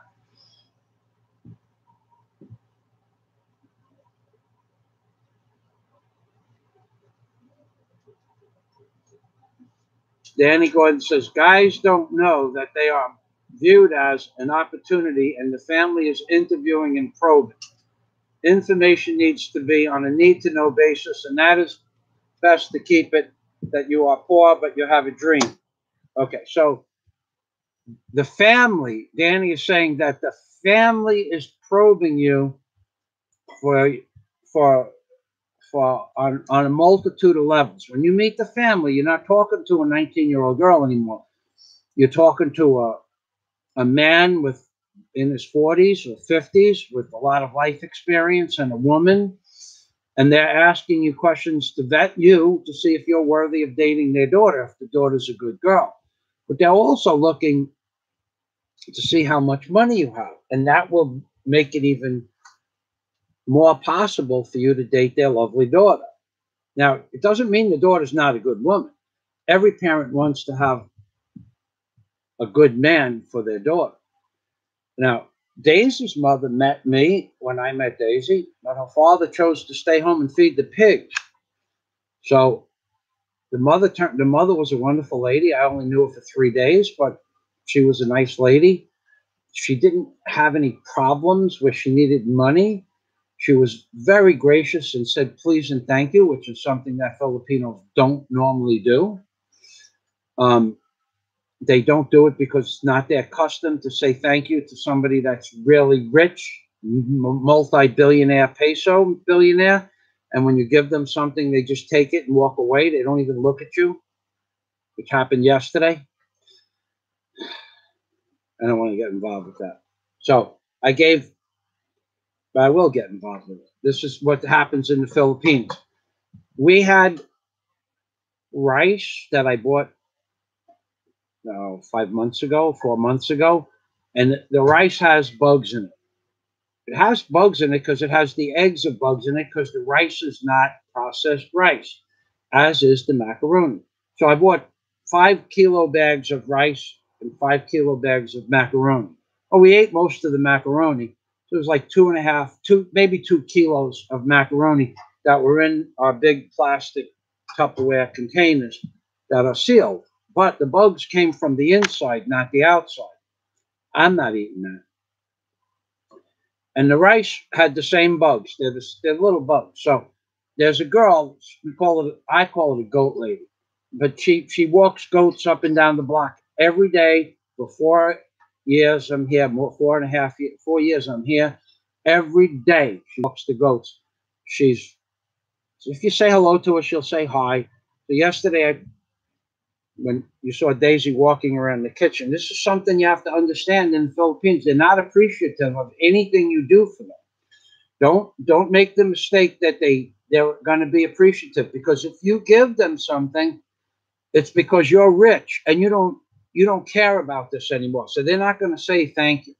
Daisy's mother did say thank you for bringing it to the city, taking her out to dinner, every time we bought something, breakfast, lunch, or dinner, she said thank you. She's a very, very amenable person. But so we give this girl 2 bags, 2 kilos at least in each bag, and I'm on the roof preparing for the typhoon that never came, and I see Daisy give the bags. She walked around the side of the house, but I didn't see the girl because she was behind the other edge of the house. And I don't hear thank you. I don't hear thank you. So I went over the side of the house, and the girl was already gone. She didn't say thank you to me. So I said to Daisy, did she say thank you? And Daisy said, yeah, very low. Thank you. But she's not going to show appreciation. So I believe Daisy that she said thank you, but I would like to hear it. I'm the one who gave her the food. Okay, that's just how I am. Because if I give you something and you don't say thank you, you're never getting anything again. So I want to coax this girl to say thank you. So she walks around the other side of the building, and when I could see her again, I called out her name. I'm not going to mention her name here. And I said, is everything okay? And she goes, yeah. And she just keeps walking. She didn't say thank you. I'll be dead if I live to be 100, if I live to be 110, if I live to be 85. I will never give that woman anything again. They can't show appreciation. Just like all the people on my block that I gave candy, cigarettes, rum, shoes, sandals, sneakers to, they don't say thank you. And when they have like a barbecue with all those people, and I hate to go through the story again, they're not appreciative whatever you do for them. So to find a good woman whose family is appreciative that you work hard for a living is even more complicated than to find a woman that's going to treat you good. And I'm going to tell you something else about finding a good woman. Find a good woman whose family lives on an island. That's what I did. Okay. Daisy's family lives on another island. Didn't know her family was such a great family, but I didn't want her family coming to visit me whenever they felt like coming to visit, because you can't make them leave. They don't understand that the vacation's over, because when they come, and this is true, when they come to visit you, they're going to need a place to sleep. Well, first of all, they can't do that here, but they'd sleep on top of the container in a tent. They'd bring a tent, not Daisy's family, but other Filipino. But they're going to eat everything in your house, whatever it is, and they're going to take your toothpaste and your cologne. It happened to me with the girl that's sweeping the street in Alona Beach, the beautiful, whatever her name was. I had her over to the house. She invited her family, and everything I owned the cologne was gone. Not the bottle, just the cologne. like this much left. The toothpaste was gone. The extra toothbrushes that I had taken out of the hotel that I lived in, I had a bunch of toothbrushes under the cabinet. They were gone. Everything in the refrigerator was gone. I said, "Is this going to happen every time?" She goes, "Yes, that's my family." I said, "We're done. Our first and last date." It took me 3 months to get the girl to come to my apartment. She only had a barbecue down the block. She comes to my house in 6 hours. The family, I said, "Everybody got to leave." But it's not, we didn't have dinner yet. We're done. I looked around, everything was gone. It's like, I'm kidding you. I'm not kidding you. These people are different. I worked in people's houses. I will wager anybody on my site or any other site. My name is Michael Thomas Fazio. Go find my police reports. And there are police reports, but go find out what they're for. Worthless check. I had 2 checking accounts in the same bank. I had $103,000 in one account, and I closed the other account because I was paying $5 a month for the 2 checking accounts. And I cashed a check. I gave a woman a check on April 7th, I think it was. Dee's hairdressing shop in Marathon. Why? Because I was going to take the physical for the Florida Marine Patrol.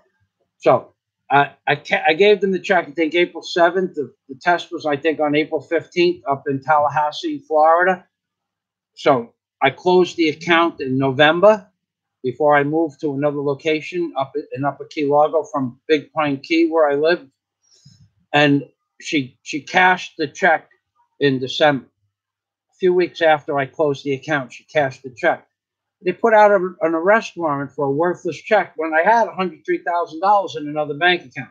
That was one. Another one was extortion. I took a guy owed me $500.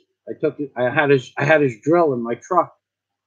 Actually, I had his drill in my truck and I put it in the shop to get it repaired. And he wouldn't pay me the $500. So he asked me for his drill back. I said, "No, I'm not going to give you back your drill. You owe me $500. Plus, it was in the shop. I was having it repaired." They arrested me for extortion. This is how, okay, so those 2 you're going to find. But anything else, no. So, and I don't care about that kind of stuff. And the one that the ironic part is I was paying for a haircut to become a police officer.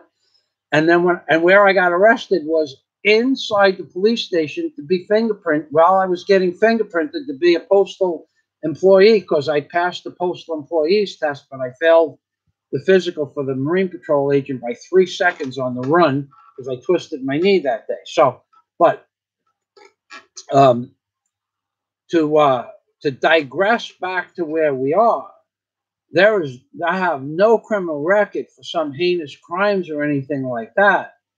And I worked in people's houses as a general contractor or on people's properties for 38 years. And I was questioned several times about missing property because they thought I stole it, which I'm responsible for my men in their house, which means I stole it. On 2 occasions, I was interviewed by people, and both times the property was found. Once it was found behind the bureau, and another time a checkbook was missing, and the checkbook was taken by one of my men, but it hadn't been used, and they put it in another place for whatever reason. And they found, when the police came, I got my men together. I said, "Which one of you guys took the checkbook?" The guy's missing his checkbook. And they said, "We didn't know, none of my men." "Oh, my men, my wonderful men." You hire criminals when you hire construction workers. But they didn't take the checkbook. They put it someplace else. And then the police found it someplace else. And they said, "No, it wasn't taken." But the guy said, "I didn't put it there." So I knew one of my men did that. And the first time was jewelry, and it fell behind the bureau. So I never took anything out of anybody's house. But here, you invite them into your house, and whatever is in your house is considered fair game. And you think I'm kidding? Find a girl from a different island. That's something I could tell you would be your best bet. I specifically dated Daisy because her family was from another island. It was one of the prerequisites by the time I had met so many people here in the Philippines to find a girl from another island. My Lisa, family scam, the girl in Cebu, the baby, another girl out in all the way at the end of the island. I forgot the name of the town. Same thing. I don't have any children. The child lives in that room, but I live in that room. Find a girl from another island with no kids, and after you think you like them, do a background check on them. Going back to the comments. Good audition, Daisy. That's our singing, the high notes. Thank you, Derek Robbins. Danny Gordon, more advice. Also, when you meet the family, you are viewed as the girl's property. That's right. Oh, yeah, Danny. Oh, yeah. Oh, yeah. You got to remember something. In the Philippines, women are the boss of the men. How that worked out, I don't know. It took me a long time to make. Daisy, come here. Who's the boss? You. Why? Why? You're the man. I'm the man. That's right. I'm the man. Yeah, you heard that, right? Daisy used to think she was the boss. But who's the boss? You. Why am I the boss? You're the man. The man. It took me a long time to teach Daisy to say that. In a couple more years, I'm going to get it to believe it. So, Danny brought up a point where when you meet the family, you are viewed as the girl's property and girlfriend. So why meet the family until you have known them for a long time?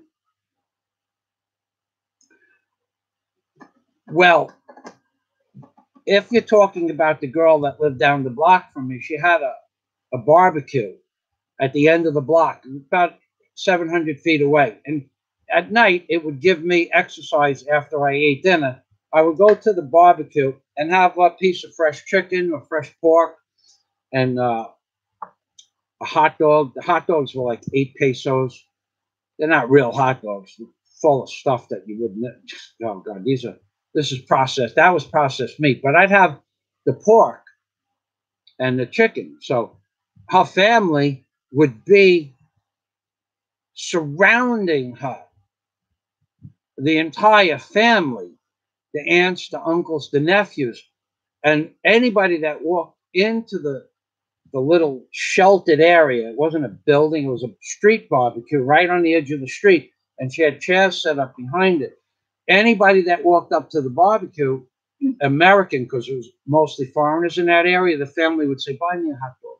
Probably would give me money. The children would ask for money. Give me candy, because she had some candy.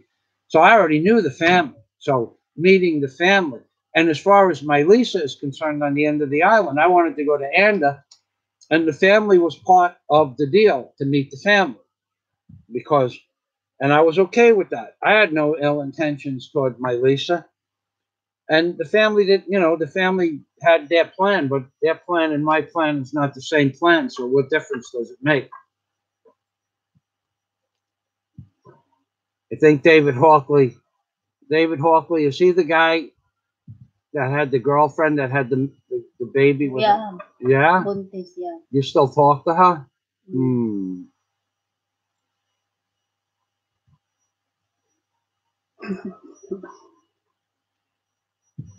Scott is talking about where I proposed to a girl. Oh, God, that was in Cebu. I was only in Cebu about a week. I met Mr. Katori Omoto, something like that, a Japanese guy. I'm outside. I'm in, I forgot the name of the hotel I was in. Nice hotel in Lapu-Lapu. And I'm getting ready. I'm waiting for the breakfast to open up, and this Japanese guy. This is how you meet people, and you meet some interesting people. And I'm waiting for the hotel to open up, and this Japanese man, he's in his 70s, and he's got this girlfriend. I thought it was his granddaughter, actually. What did I know? I just was in the Philippines a week. It turned out to be his girlfriend. She was 27, 28 years old. But he had two girlfriends. One was a little bit older. They were both beautiful. So we start talking. I asked him what he did. He said, first he asked me. I told him I'm in construction. He said, what do you? I said, what do you do? He goes, I design buildings. Yeah, he designs buildings. He designs Japan is what he did. And he was the professor at their university teaching architectural engineering. So he says, I design buildings. I didn't realize he designed skyscraper complexes. So anyway, the guy was filthy rich, sweetheart of a guy. He goes, come, we're going to have a party for me tonight. Come, not tonight, tomorrow night.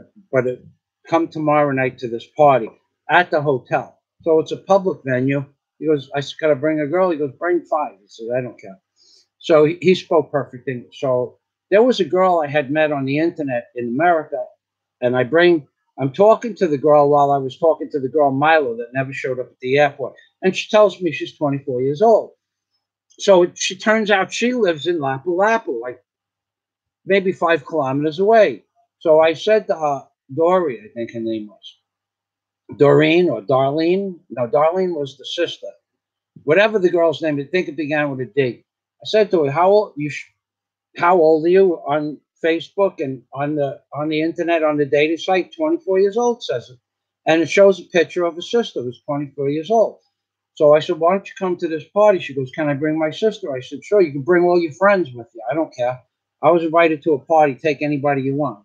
Within reason, 3, 4 people. This guy was happy to bring more the merrier. So I think her name was Darlene and Dory. Let's just say Dory. Okay, so Dory is the girl I'm going to meet, who's 24, and her sister is Darlene. I don't know how old the sister is. So, long story short, they need to get the cab paid when they get to the hotel. So the dinner is at 6. Show up late. They called me at the desk to pay the driver. The fare was 175 pesos because there was traffic, and there was traffic. Okay, I was in the Lapu-Lapu traffic.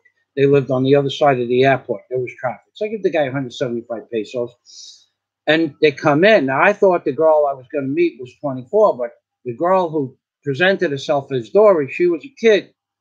She turned out she was 17. So we all sat down at the dinner table with Mr. Machiodoro, nice guy, with his girlfriend, his 2 girlfriends, his 2 sons, the bodyguard. I'm pretty sure he was a bodyguard, and the owner and the wife of the hotel.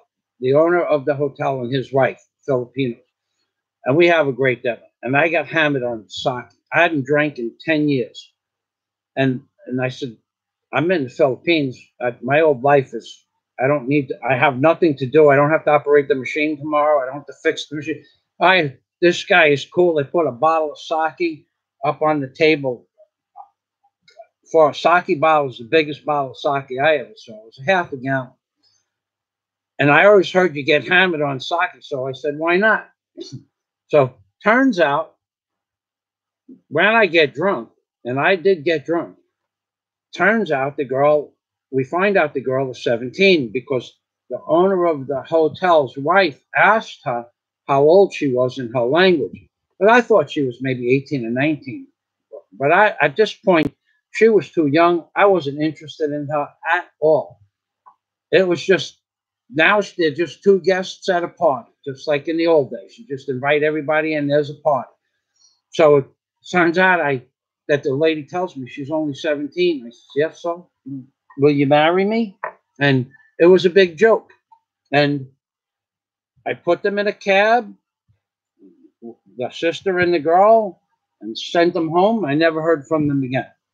But that's what you get in the Philippines. You're going to get girls on the dating site that are going to tell you the wrong age, whether or not they're married. Okay, you really need to pay attention here. What's going on here? It's not like in America where you could just Google somebody's name and all this information comes up. It's not like that here. And 99 out of 100 Filipinos are going to lie straight into your face, whatever they think you need to hear, so that you'll marry or be with this girl, get the girl pregnant, so you'll have to marry her. They will say anything. They don't care. And the other point I was going to make is that the girl here, I think they call it a matriarchal society. I think that's what it is. The women are in charge here. So you'll get a woman. When I went to get my Galaxy Tab A tablet, the woman will tell you, sit over here. And, you know, I don't feel like sitting down. Sit, sir. It's not your dog. You're not my boss. Sit. They'll just tell you sit like a dog. They expect you to do what they tell you to do. And this isn't just the woman at the counter. This is women in the Philippines, because there are so many men that are totally useless when it comes to raising families and being responsible. The women typically go out and get a job and then come home and tell the men tend the children. Am I right? A lot of women go out and work for a living, and the men take care of children. Am I correct about that? Yeah, some no. Some, okay.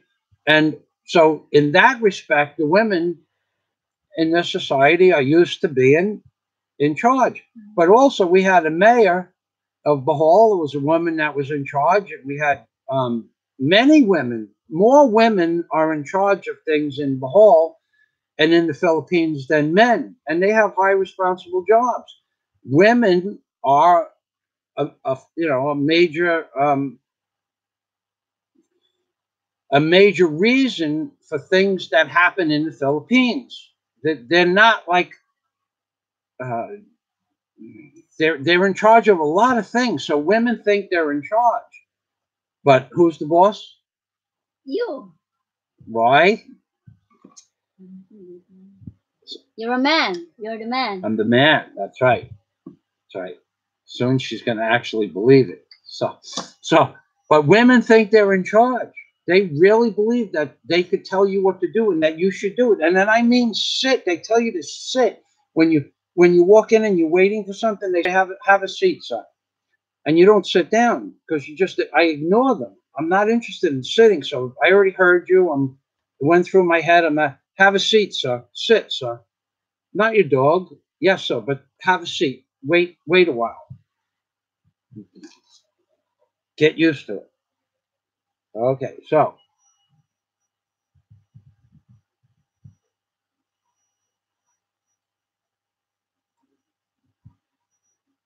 Daisy, find a song. They want to hear you sing another song. You want to sing another song? No. No?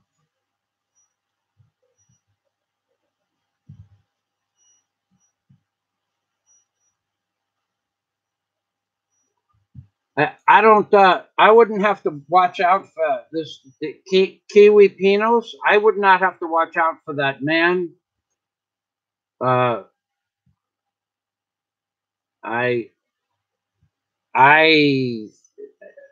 don't have anything to do with any of the foreigners in the Philippines. I gotta tell you. I talked to a few of them in passing. I don't have much to do. The foreigners in the Philippines are not the kind of people I would. First of all, most of them are retired and they don't do anything. They have no future. They have no ambition of goals. Their goal is to sit in a bar all day and be accepted into that community. That's not my thing. So I don't have much to do. Scott Del Fuego, thank you for the great videos, Michael. You're welcome, Scott. Okay, maybe Scott is leaving. I thought you were leaving an hour ago, my friend. He likes hearing your voice. Yeah. He's addicted. Well, the whole Danny Gordon says most girls don't know it's not just the girlfriend and her family, it's the whole town. And that is true. So, okay. I started talking about a guy named Michael that didn't show up for a buffet. And then in the beginning, he was actually in the house with a lady boy and a prostitute. All right. The whole community. Okay, so that was the first day that I ever saw him with a woman. But even though she was a prostitute, and there was a lady boy, and without my glasses, I couldn't tell the difference anyway from a distance. But once I got about 5 feet away, then I could see. But so the whole community hated this guy. The woman next door, the elderly woman, 75-year-old woman, when she would see him, and I'd be talking to her, she'd spit on the floor. I'd look at him and spit on the. This is a 75-year-old Filipina woman. It was a great woman, but they watch you. The community watches you. So when Daisy was gone, I'm sure her whole community was looking after her. And while I was gone, I got to tell you, my neighbors know that I care for Daisy, and they know Daisy's a good woman. There are 50 people I'll talk to on my block. There were more, but 50 people I could walk up to and talk to for what little conversation we can have.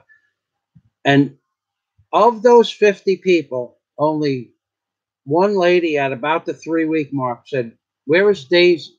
And I didn't really feel like I was just coming home from the hospital, and I told her I couldn't hear her, and she was laughing because she knew I could hear her, and she's going, "Where is Daisy?"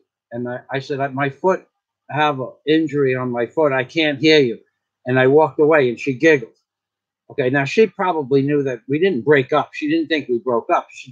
But that's how much respect my neighbors give me. They didn't ask me where Daisy is. They just figured that she went home, like Nana. Yeah. Yeah, that's right. There was a lady that we talked to. Never thought Daisy and I broke up. She just asked me, "Aren't you lonely by yourself at night?" I said, "Of course not. Of course I'm not lonely. It's quiet now. I don't have to hear myself talk to Daisy." So, but nobody thought that Daisy and I broke up. So, but they all, if had I brought a girl home, that would have been, if I would have brought a girl, even went to the beach with a girl, everybody on the block would have known what I did, and they wouldn't be able to wait 10 seconds after seeing Daisy to give them that information. So the whole community is looking out for the Filipina girl, and they don't care about you. Okay?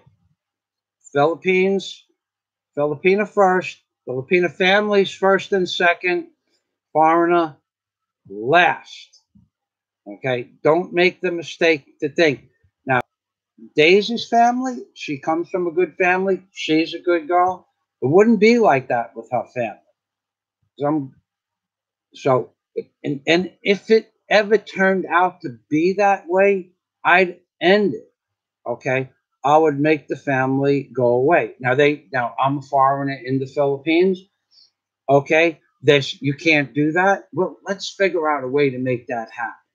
Okay, because I'm not going to be controlled by a Filipina or a Filipino. Okay, that's just not my style. Okay, so. And the way to prevent that from happening is to know that it's not going to happen so that it never happens.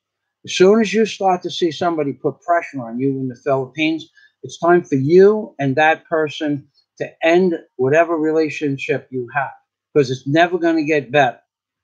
Okay. Now, if Daisy's family kept pressing me for anything, which they've never asked for anything, not a single penny since day one.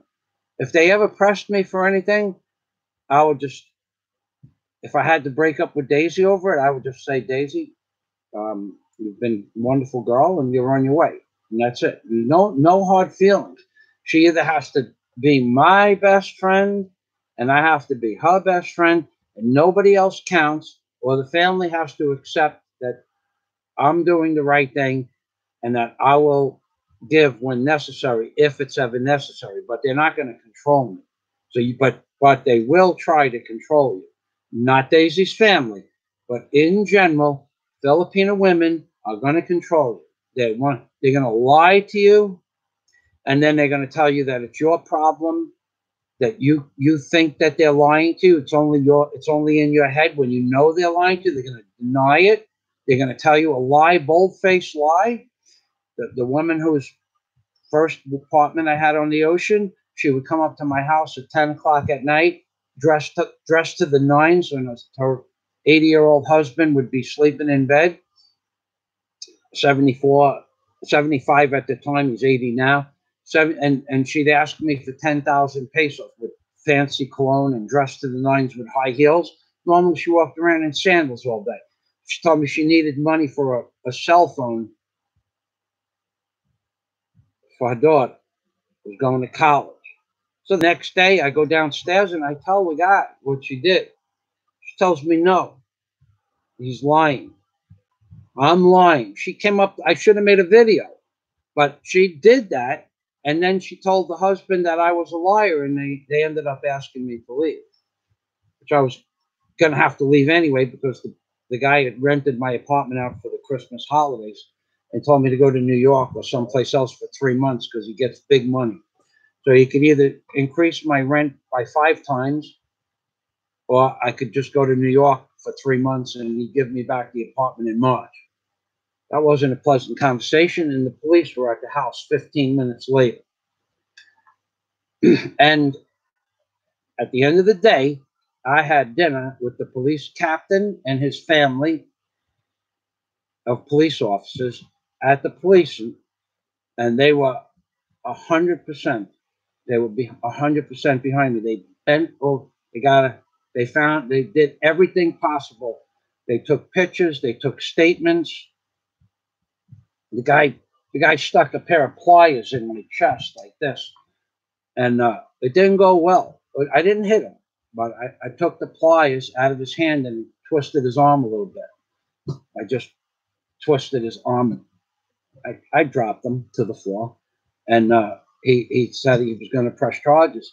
And I gotta tell you, when I told him about the wife, I knew there was going to be a problem when I went downstairs to talk to him at this point, and I had the camera on in my pocket recording the entire conversation. And I said, what are you sticking the pliers in my chest for? He goes, you don't like it? Something like that. I said, no, I don't like it, and don't do it again. He did it again, and I dropped him. I didn't drop him. I took him down. Okay, so, and the police heard the video. And had I not had that video camera on, I'd be in jail. So I would have went to jail that day for sure. But I had the whole conversation on tape. The woman coming up asking me for pesos, her calling me a liar. What a mess it was. The cop said, you made up that story. I didn't make up that story. She did that, and he believed me. And he was the police captain, and he was also the interrogator for the local police department. Okay, and he liked me so much, him and I still keep in contact with each other. And he invited me to the police station for dinner, and we had a wonderful time. I got to meet every police officer in the entire area of Laguna Beach. And to this day, people still say, hey, Mike, how you doing, on the loudspeaker when they go by in the car.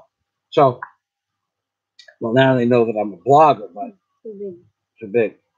Daisy, thank God. No more voice. Danny, I covered that scam. The family members coming to visit you for the day, and they stay in your house. Maybe you were offline for a little while. They take your toothpaste. Danny, if you're still here, confirm. They take your toothpaste. They bring bottles in their bags. They must, because they took my cologne. They took my tube of toothpaste. They took all my extra toothbrushes that I had underneath the cabinet. I had like 8 bags of ketchup, 24-ounce bags of ketchup, Del Monte ketchup. They took all of them except 2. So they took like 6 bags of ketchup. They took most of the candy. They took everything. They were only in my house 6 hours. And they lived right down the block. They didn't even care that I knew. I said, where's my stuff? Everybody out. We didn't have dinner yet. We're done. We're done. Everybody out. Everybody out. Gone. The girl, that's my family. It's you too. You too. You're gone. I'm never going to talk to you again for the rest of my life. You, your family, your cousins. They brought like 7 people over to the house besides the girl. They took everything in my house. Hold on. Okay. This happens, and they won't leave your house. Then they tell you, if they're from another part of the island, they tell you they can't leave. They don't have transportation money. You got to give them cab money, put them in a cab and pay the driver. Because if you just give them money, they'll tell you that they lost it.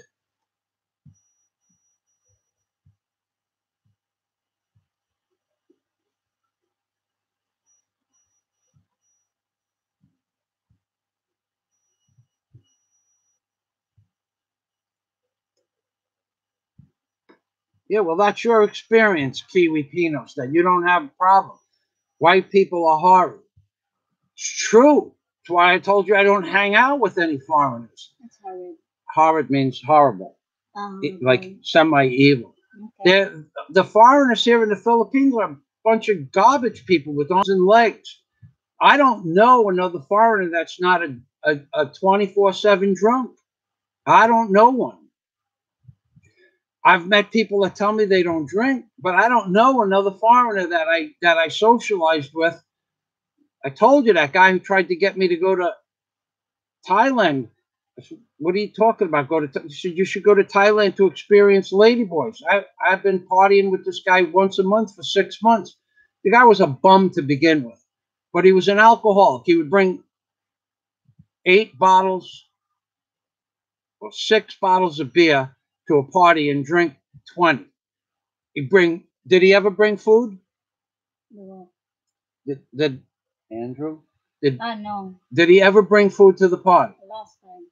The last party. Last time. Out of 6 parties, he brought food once and not enough to feed me. It was a small amount of food. It was okay. But he would drink. It got to the point where people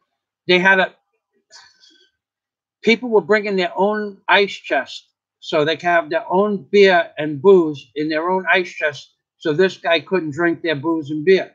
And this is the guy that's trying to get me to go to Thailand to experience ladyboys. What are you, crazy?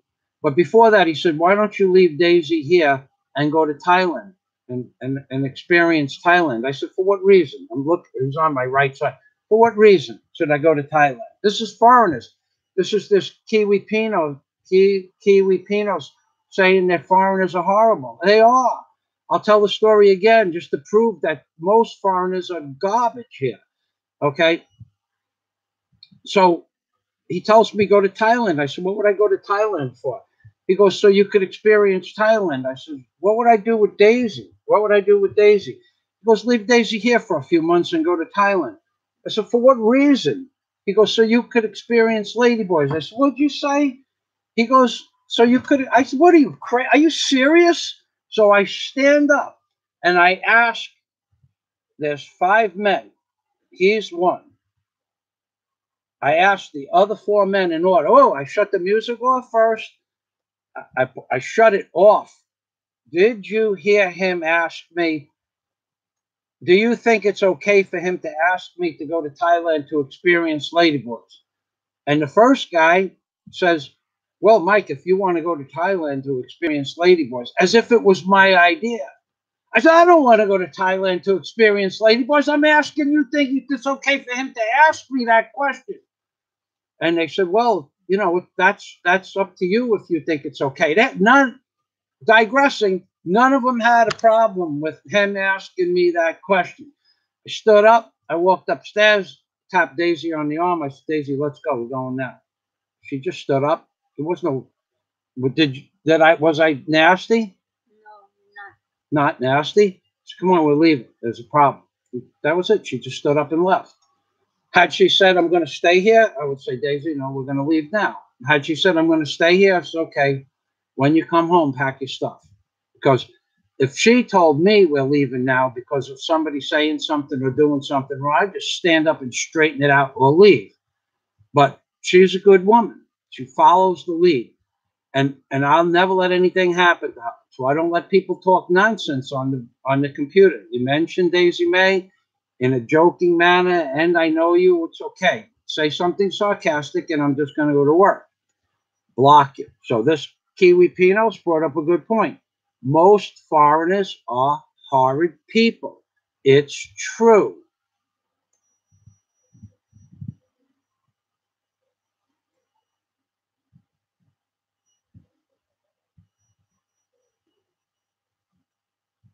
All right.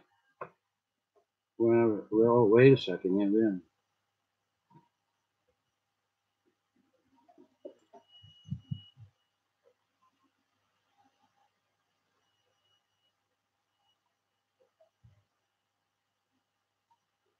Danny Gordon says the bad thing is people will steal from you because you are rich and can afford to lose it. God willing, if you know what I mean. God willing means it's their benefit to take things from you. It's God's will that they can take stuff from you if you leave it around. Okay. Now I could tell you a story that it's not always like that, but most times it is like that. There are I've met some truly honest Filipino people where I dropped money on the floor. And we're not talking about 100 or 1,000 pesos. I dropped real money on the floor. And I knew it fell on the floor. And I left it there. And I didn't let anybody else know that it was there, that I knew that it was there. And the jeepney driver come over and said, "Sir, you dropped money on the floor." I said, "Yeah, I know." But everybody knew that money was there. They were waiting for me to get off the jeepney, not the jeepney conductor, though. He said, "Sir, you dropped money on the floor." If I'd have walked off the jeepney, that money would have disappeared. When we're talking about enough money for them to do whatever they wanted to do for the rest of their life. Because I was, at the time, I was putting money in a bank. Okay, I was getting ready to rent a piece of property long term, and that money would have did that. So it's only a couple 100,000 pesos, but that's not real money. But to them it was. But not everybody is criminal here. But that jeepney conductor came over and said, "I knew the money fell on the floor. It fell out of a bag that just opened up." So this was back 2014, the end of 2014, maybe the beginning. Yeah, it had to be the beginning of 2015, and everybody else saw that money. They were all looking at the floor. You could see their eyes, and I left it there to see what was going to happen. And I was going to pick it up before I left, believe me. But the conductor looked at it, came right over. I didn't even make eye contact with the guy, but I knew he saw it because he saw it fall. And when it fell, I heard it hit the floor. And so not everybody here is a thief. Not everybody here wants to steal from, but the majority, if you walk away from something, you're not going to get it back. My spear gun, several other things disappear. You leave something out in the open next to your house, probably they won't take it. But if you leave it on the beach, it's going to disappear. They're not all thieves, but God willing, it's God's will that they came into this inheritance. And and the conductor I took care of to a small degree. It's not like I didn't hear it hit the floor.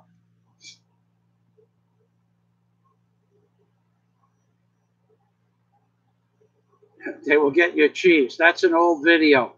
A Filipino woman stole my cheese.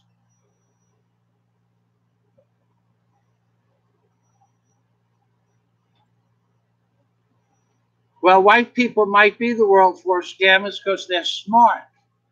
They have already, white people, I swear to God, as a contractor, I swear to God, these people I worked with sat down with their family for weeks before signing a contract to figure out how they could screw their contractor. Most people have a malicious heart. If they can screw you and make it look like you screwed yourself, they'll do that.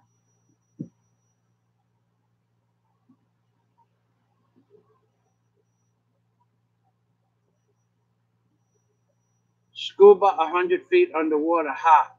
I don't know where that came from.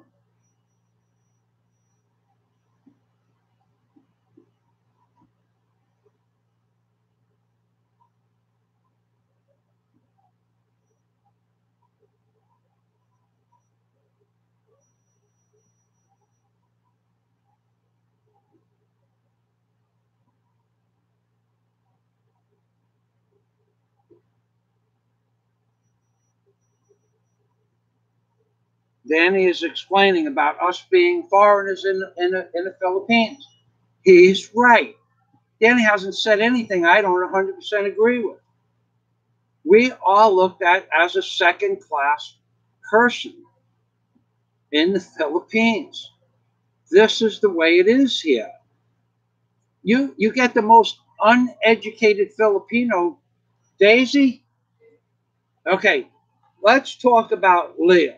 Okay, Leo has no education. Leo is a laborer. Leo doesn't speak much English. He's a nice man. I tell Leo, don't put the blocks there. What does he do? Don't put the blocks there because we won't be able to open the gate. What does Leo do?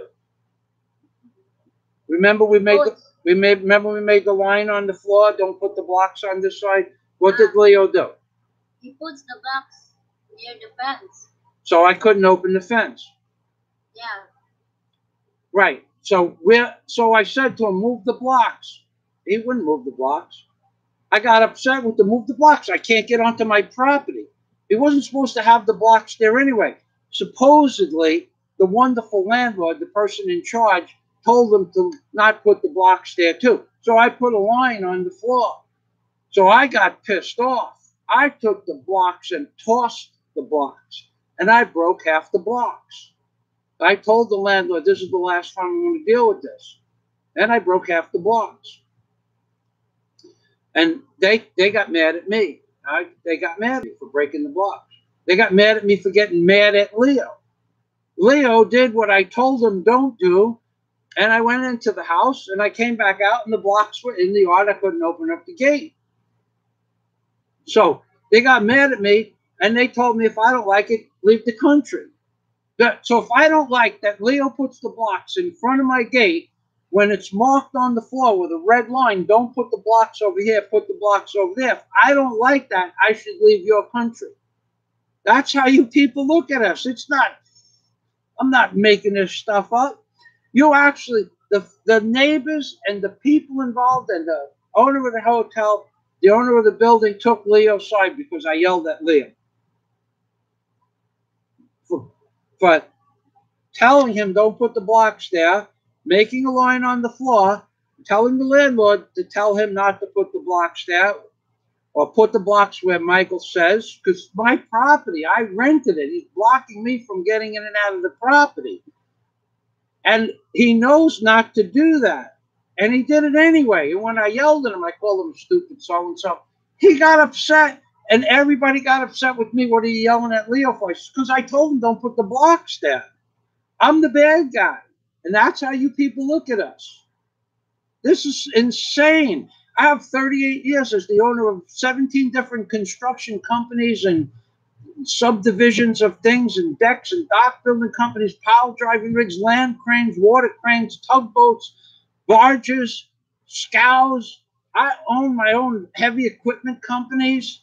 And you got a guy with a straight up and down labor for 40 cents an hour, 25 pesos an hour, telling me that he's in charge. And I'm supposed to eat that like it's chocolate pudding. Not going to happen. That's how you treat us. And that's what I'm presenting here to you. And that's the truth.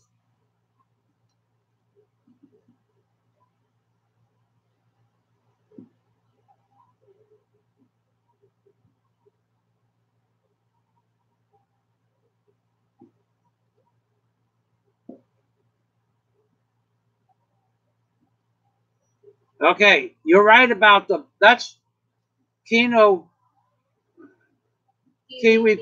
Pinos, okay?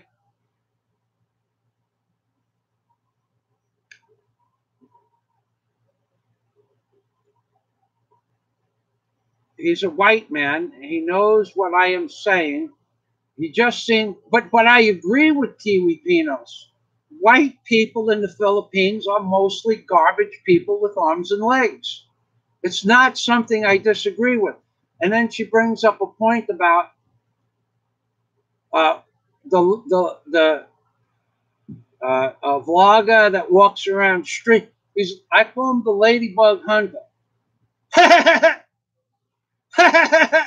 Hey, how you doing? The only person that laughs at the guy is himself. He's a ladybug hunter. And nobody likes that guy. And that's why he gets so many views.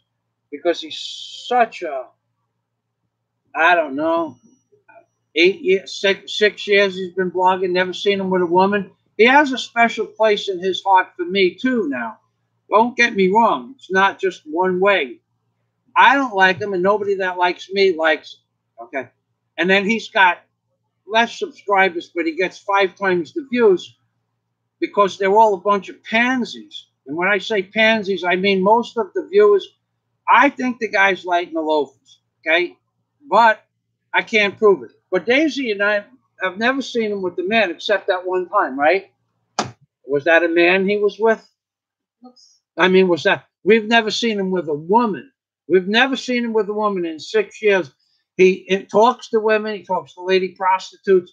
First of all, guys, if you're talking to a lady prostitute, interviewing lady prostitutes in Manila at night and lady boys so that you could vlog that, not the kind of person I'd want to be with. So I mentioned a long time ago, I've never seen him with a woman. So once I saw him with 2 seconds of a woman. And I said, look, Daisy, he's with a woman. And what was that? It looks gay. Looks like a what? A gay. It wasn't a woman. It was a gay with the makeup on, according to Daisy. So that's why I call him the ladybug hunter in Manila. Well, I call him the man, M-A-N, capital letters, / Illa. Man ill, I-L-L-A, man illa, ladybug hunter.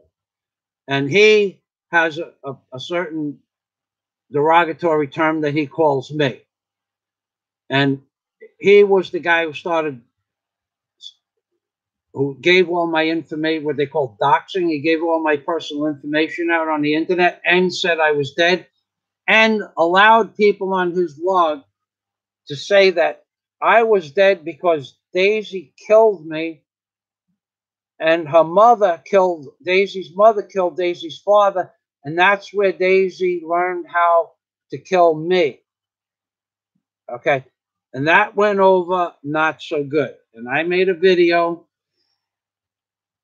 and there was some screaming and cussing, and eventually I took it down because I put it on Patreon. I would have never took it down if I didn't put it on Patreon. It was legal by YouTube standards. I actually, there, I'm going to flag that. Yeah, go ahead, flag it. It's one video. I got 1 strike. But 100 people flagged it. I'm sure. All of his light in the loaf of friends flagged it. This guy, Kiwi Pinos, you are bang on about that guy. I wouldn't give him, he would have no quarter with me. None whatsoever. Best that we don't ever meet. I'll leave it at that. Not only is he rude, he's a disgusting human being for doing what he does. Interviewing ladyboys, well, maybe that's a side business that he has. I can't say that. But for interviewing ladyboys and prostitutes, for what reason would a normal human being do that? What normal human being would do it? Unless you were doing an expose on the Philippines. And he's not doing an expose on the Philippines. It's just for views and subs. And maybe for personal pleasure. But he's not. There's no way on earth you could get me to sit down and have lunch with this guy. Breakfast, lunch, or dinner. It would be our last meal. Yeah, so I agree with you. If you and a lot of other foreigners are just like that. In the beginning of this vlog, I talked about Fat Michael. Not me fat. Not I'm Fat Michael, but Michael was even fatter than me. You met Michael, right, Daisy? Yeah, I met him. How fat was he? Much fatter than you. Much fatter than me. God, he had a big Kawasaki motorcycle, like 200cc, 175cc Kawasaki motorcycle, and his stomach was up to the gas cap. Maybe he weighed 200 kilos. Yeah. Yeah, he weighed 375 pounds, and he was about 5'11" or maybe 6 foot. He's a big guy, but huge, and no muscle tone at all. So Kiwis, I agree with you. Most foreigners are garbage with arms and legs. And that's why the Filipinos look at us like we're second-class citizens, because of all the garbage foreigners with arms and legs. So in one respect, I find it appalling that I'm looked at like a second-rate citizen. And in the other respect, I understand the Filipinos' point of view. But you have to understand that that's what they view you as until you prove different. When I moved on this block, I got no respect. I get more respect than any other foreigner anywhere I've ever met now. Because they watched me fix the machine. They watched me and Daisy do repairs. They watched us build our house. They know I'm a working guy. That's how I got my respect. But until you show them that you actually do, because 99 out of 100 foreigners hire Filipinos and they don't even go to the job. They watch the job get done, or they tell their wife what to do because they don't understand how to do the job anyway. They just hire the guy. They don't know what they're doing. They don't know how to do the work. They have to depend on the Filipino not to screw them too much. But I know differently. But after they saw me work and work in the sun and work on the machine and take the machine apart and take the machine apart and put the machine back together and fix this, they'll have, I can't, every single person on my block says good morning, good afternoon, or good evening. There is nobody that does not say hello. Not even one person. No other foreigner can say that. The guy next door could walk up and down the block and nobody will even look at him. The people who built his house won't even say hello to him. The men that worked on his house for 2 years, they wouldn't even say hello to him. My old landlord has been in the Philippines for 30 years. He built a building that took 7 years to build the building, and he never once ever talked to the lady next door that he bought the property from, except the day he bought the property from her. After that, he never had a conversation with her or any of her children. 7 years from the people that are 2 meters from his building. He never had a conversation with me. He said, I don't talk to Filipinos. Nothing to talk about. In one respect, it's a good thing. In the other respect is, how do you walk by somebody for 7 years and not talk to them? I couldn't do that. If people on my block didn't talk to me, it would be okay with me because I didn't do anything to piss them off. And if I did, that's their problem, not mine. But they did it first. When people got mad at me about Leo, that lasted about 2 weeks. And then everybody was all good again. But I didn't care. They didn't want to talk to me. No skin off my back. Because at the time, I was still giving the men that worked on that property, I gave them Christmas and Easter. And they were on the job for 3 years. So they were still expecting Christmas and Easter rice or candy or pasaluba. And that all ended anyway after that.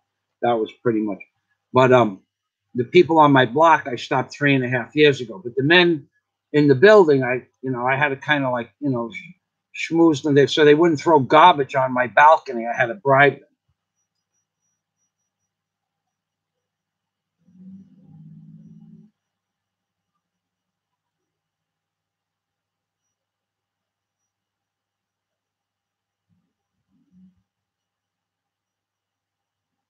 Yeah, Danny brings up good points. I suggest you read his comments because after 2 hours and 30 minutes of nonstop talking, I'm going to need a sip of water, go another 2 hours. I don't care how long this takes. Lunchtime.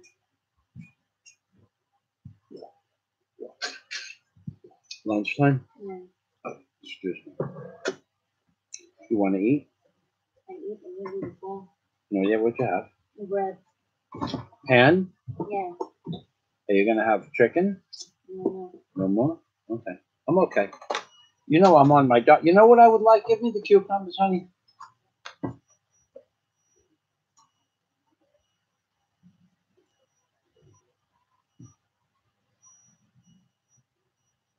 You're right. Kiwi Pinos. See now Kiwi Pinos is at least being realistic and accurate. When she says that white men are horrid, it quantifies for 98% of the white men. The white men at the party I discussed with you, 5 white guys that their whole life revolves around drinking from morning till night, all agree that it's okay for one man to suggest I go sleep with ladyboys in Thailand and leave Daisy home. This is a sickness. At least if somebody said to me that man number 1 said to man number 2, go to Thailand and sleep with ladyboys and leave your girlfriend here, and man number 2 said to me, do you think that's all right? I would say to man number 1, you're a sick, twisted, perverted individual, which is along the lines of what I said to the man who said it to me. But he said it to me. Now we're talking about a third party asking the question, is it okay? I would still say the same thing, because I don't care for that type of mentality. And the man ill, a ladybug hunter in Manila, who's moving around now, who's upset that he can't find characters on the street. And when he means characters, he means ladyboys asking him for money or prostitutes trying to steal his wallet. He represents, I wouldn't say the typical foreigner, but I would say with all the foreigners in Alona Beach that are living with ladyboys and sleeping and moving around the bars with the ladyboys, I'd say he represents 20-25% of the population that comes here. They come here for some devious entertainment, stuff that I would never do. I'm never gonna. I would buy a girl dinner when I was young, and if we ended up sleeping together, we ended up sleeping together. But I never gave them money. As soon as they hinted around about money, I would tell them, "What are you talking about money for? You want to go out for dinner? You need money for something? Go get a job. But I'll take you out for dinner." That was where I drew the line. Food. Now, some people say that food in the Philippines is money. Well, I would have to also like you. Okay. But most of the foreigners here, as Danny Gordon said in the beginning, they leave with their wallet. They just show a bunch of flash cash, which could be their entire life savings. They're here for 6 weeks, and they come here, and they're on a mission. I had a guy, after talking to him for 45 minutes on the phone, and he explained he banged this girl on Friday night in America, and he was looking to come to the Philippines, and if I could find him a girl. And by the end of 45 minutes, he wasn't looking for a prostitute. He was not looking for a prostitute, but he's asking me to look for a girl for him, which means that I'm going to be soliciting a woman to meet a man I don't know. No, I'm not going to do that. And he wasn't upset that I said no, but I just said, you know what? I don't think that you and I could be friends. He was a little bit upset about that, but I'm not going to do certain things. I'm not going to look. I made a video of a police girl, a guard at the mall to look for a man, and the man met a guy named Derek, I think his name was, and they were on Facebook that they loved each other. Then within how long? The next day, yeah? The next day they were in love with each other. I said, there's something wrong with both of these people. And I saw her a few months later, not weeks, but she says, oh, he's a bad man. He wanted to see me naked before he came to the Philippines. Mm-hmm. Yeah. I saw her a few weeks ago while you were gone. Yeah. So most foreigners are garbage. The Manila ladyboy represents probably the Manila ladybug hunter. Because he's not a ladyboy. That's for sure. I think he's pitching and they're catching.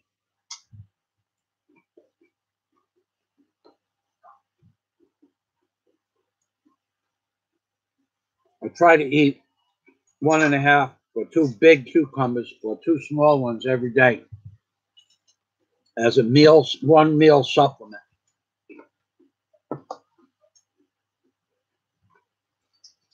I hate cucumbers. I haven't, in my whole life since I was born, I didn't eat as many cucumbers as I did in the last year because it's good for my diet. It does help you lose weight.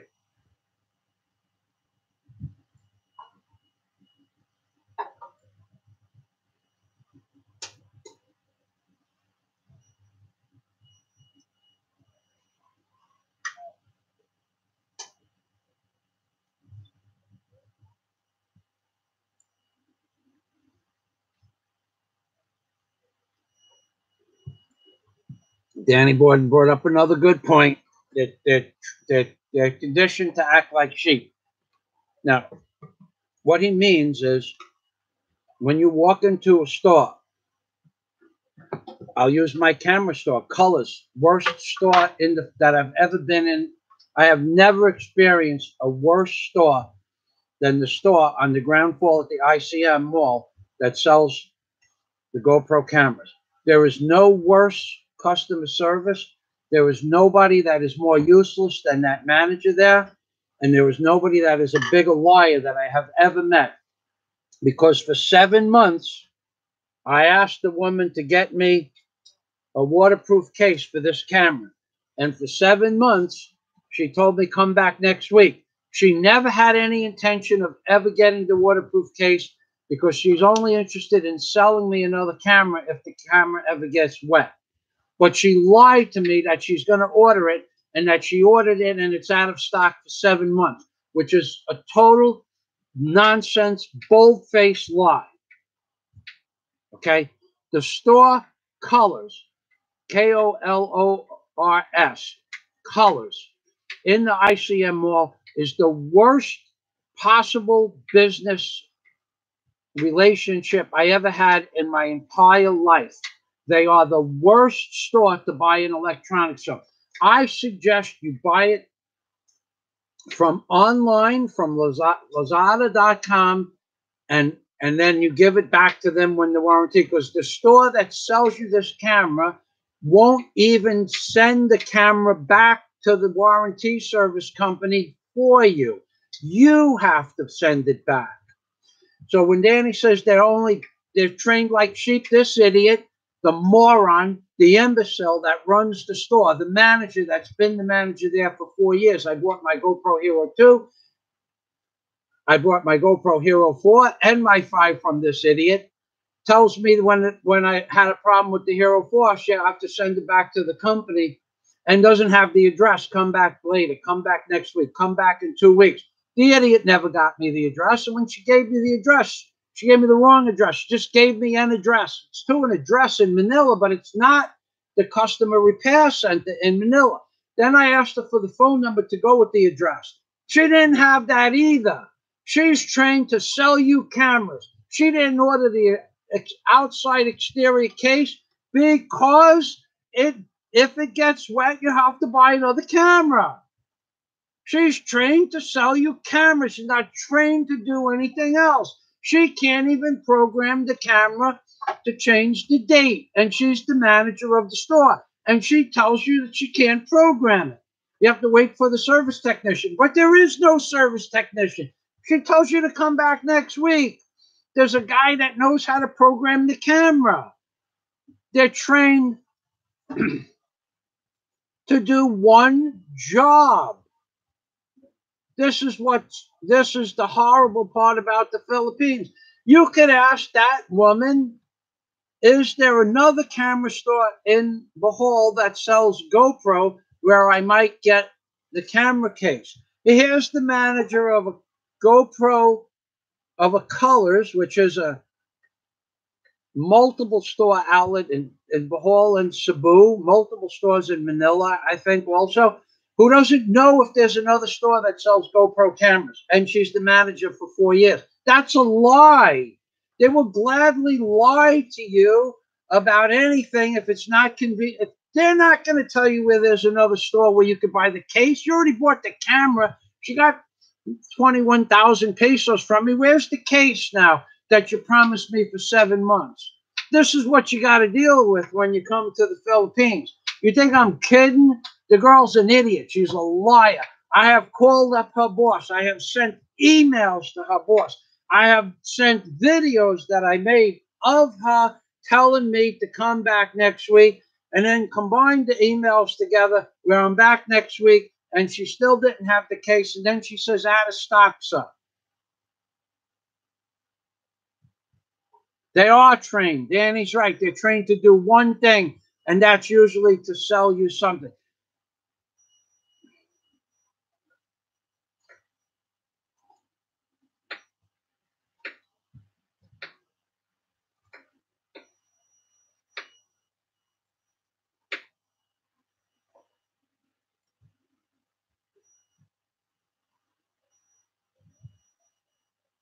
Danny is still here.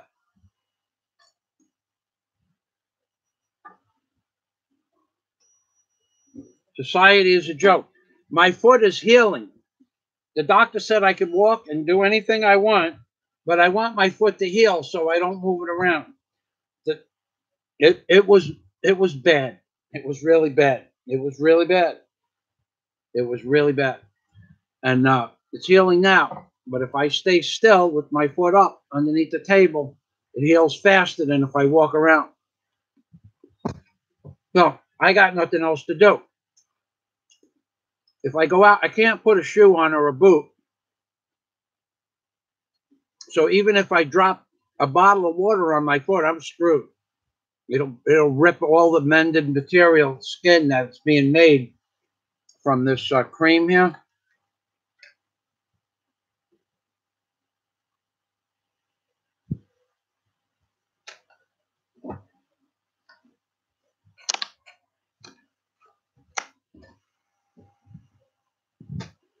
I have to change the dressing once a day.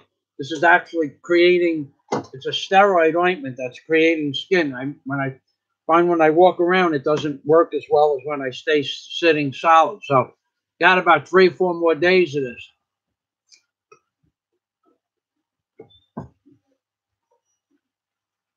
It's under 3 hours. You should be grateful.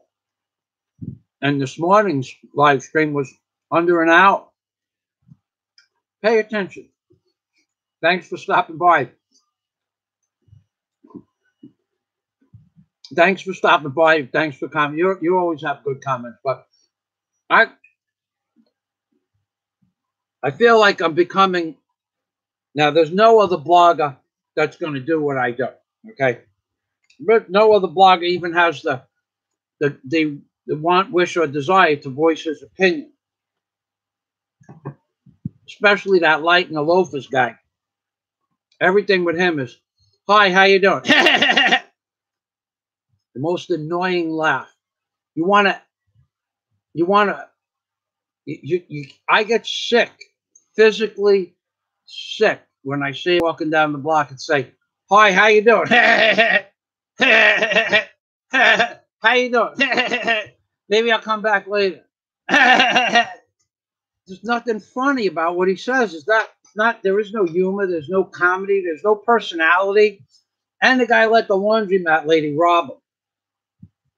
No, she didn't rob him, she lied to him. When you are doing business with me and you lie to me, now I was stuck that I bought the GoPro camera, but I also took my revenge for that woman lying to me out in a proper manner. I made a video about it, and then I sent it to her boss. I found out the management of Colors is a corporation.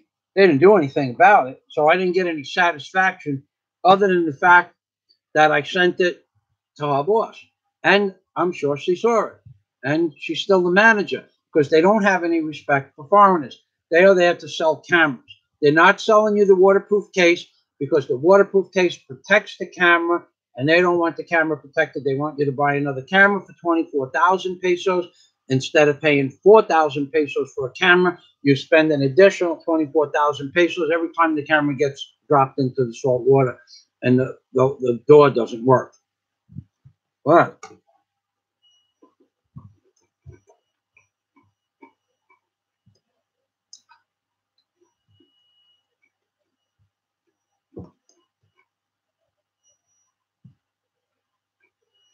Landhawk says, and the toilet paper. What toilet paper? Oh, you must be talking about that where I stayed in Anda. Oh, the video. Oh, I know where he's talking. When I met my Lisa out in Anda, I was only in the Philippines. At that point, it was under 3 months. And I get a hotel in Anda. And the owner is a drunk, typical Filipino drunk, but a wealthy Filipino drunk. And there's a band playing music so loud. Underneath my apartment was where the band was staged. It was so loud you couldn't sleep. So I'm up till midnight. And 12 o'clock on the button, they shut the band off. And the people were relatively quiet after that. But there was over 100 people in the pool. I never saw any. I sat out on the deck until they shut the band off. I never saw anybody walk to the bathroom. Everybody peed in the pool. I woke up in the... okay, so now it's about, I don't know, 4 o'clock in the morning, and I wake up. And it was supposed to be an aircon room, but they gave my room to somebody else, but they still charged me the 1,800 pesos for the room that was supposed to be aircon. But they gave that room to somebody else. The room I was supposed to have aircon was the next room over. They don't give me that room. So I have a fan, and I'm sweating my butt off in this. There's no, the windows, there's no wind, and the windows had no screen, so you had to have the windows closed. So you could only be in the room with the fan on, but there's no cross ventilation at all. If there was cross ventilation, I might have tried that. But there was mosquitoes, so you have a choice. Close the window, put the fan on, no mosquitoes, and sleep under the covers, under the sheet, or leave the window open and get bit by mosquitoes on you wherever it's exposed. So I wake up at 4 o'clock in the morning, stinking, soaking wet, and I take a shower. And I take a dump, okay? And then I'm going to take another shower to cool off. And I take a dump in the water. There's no toilet paper. There's no toilet paper. I had a napkin before. I ordered toilet paper, but there was no toilet paper. So I used the towel, and I had eaten a lot of vegetables today that was green. And I made a video, and I put it on YouTube. Okay. Oh, and the reason I did that is because the water turned off. We had a blackout. 4 o'clock in the morning, there's a blackout. There's no backup lights. So it's pitch black. And outside my room was at least 15 stairs to get down to the first floor, and then 7 or 8 more steps to go down to the outside level, and then there were steps to the beach. I wasn't going to the beach, but there's no lights. There was a blackout. When it blacked out, the water turned off, so I couldn't take my shower. And I'm sitting on the bowl with no toilet paper, and I can't wipe my butt. So I wiped it with a towel. Put that up on YouTube. It's still there. And I complained in the morning. And I had a flashlight, so I went down and got the guard with the flashlight. I said, "There's no electric." "Yes, sir." "There's no generator." "There's a big hotel." "Yes, sir." "No generator." "Wait a while."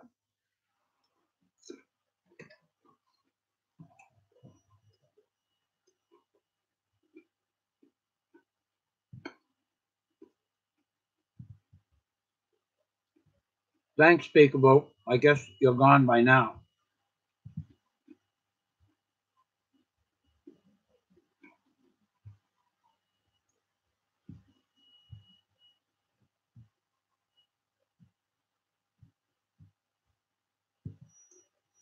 Kiwi Pinos. Yeah, he's just and on top of everything else, he thinks he's a tough guy. On top of that, he was on the street. He told somebody he was good with his hands. It was a long time ago. It was some kind of harassment. I don't know if he started it or they started it. But by the time it got to the point where he said they don't understand that I'm good with my hands, by that time it would have been time for a demonstration. I didn't know what he did to piss somebody off, but he's see, yeah, I know which the video you're talking. I watch his videos. It turns my stomach.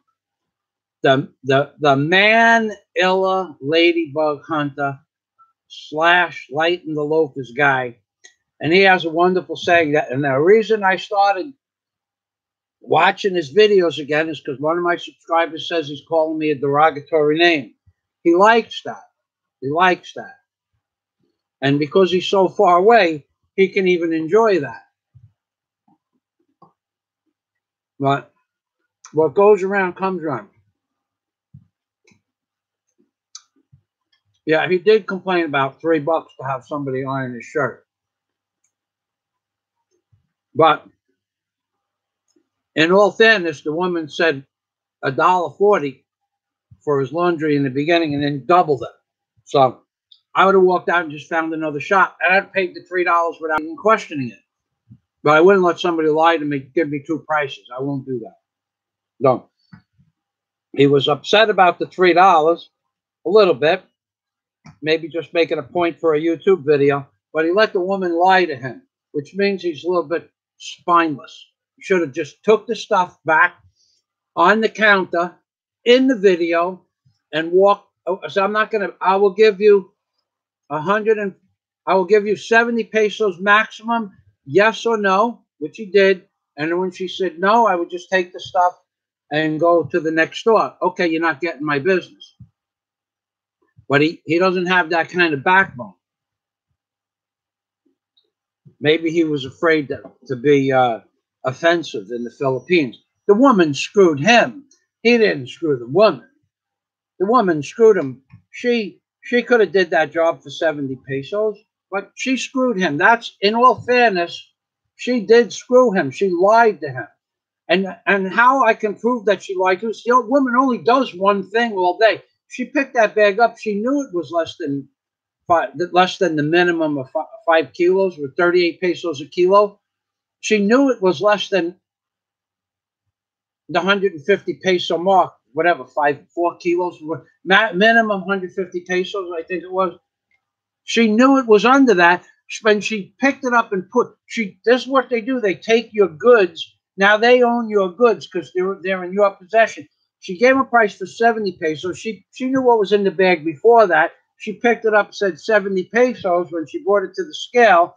And then she turned around and wrote out the receipt for 140 pesos. She scammed him. Should have picked that bag up and left.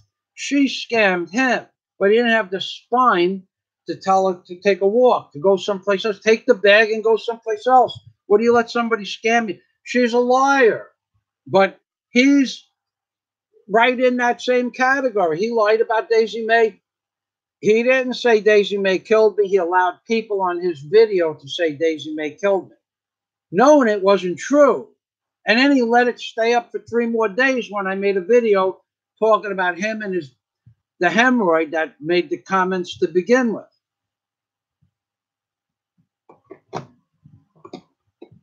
All right.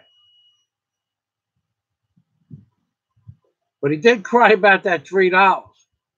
And I would have not cried about it. I just wouldn't have paid it. It wasn't a question of crying at that point. He cried because he paid it. He cried because he didn't have the spine to tell the woman, take your double price or double standard and go someplace else. That's why he was crying. Because he's a ladybug hunter in a body that looks like a man. Looks like a man, talks like a man, walks like a man.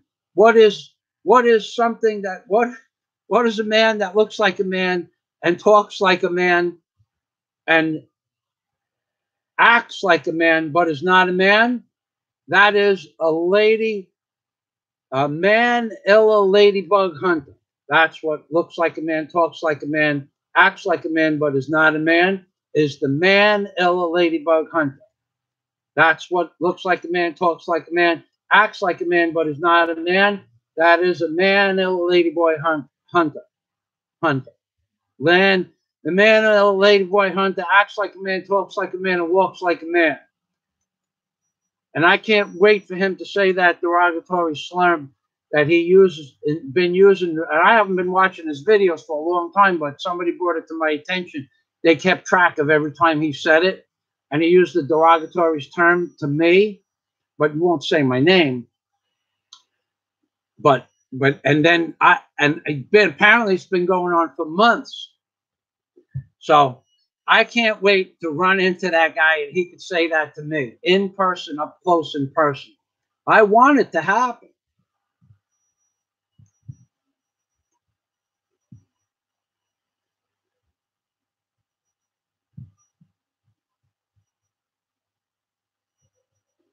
Yeah, Kiwi Peanuts.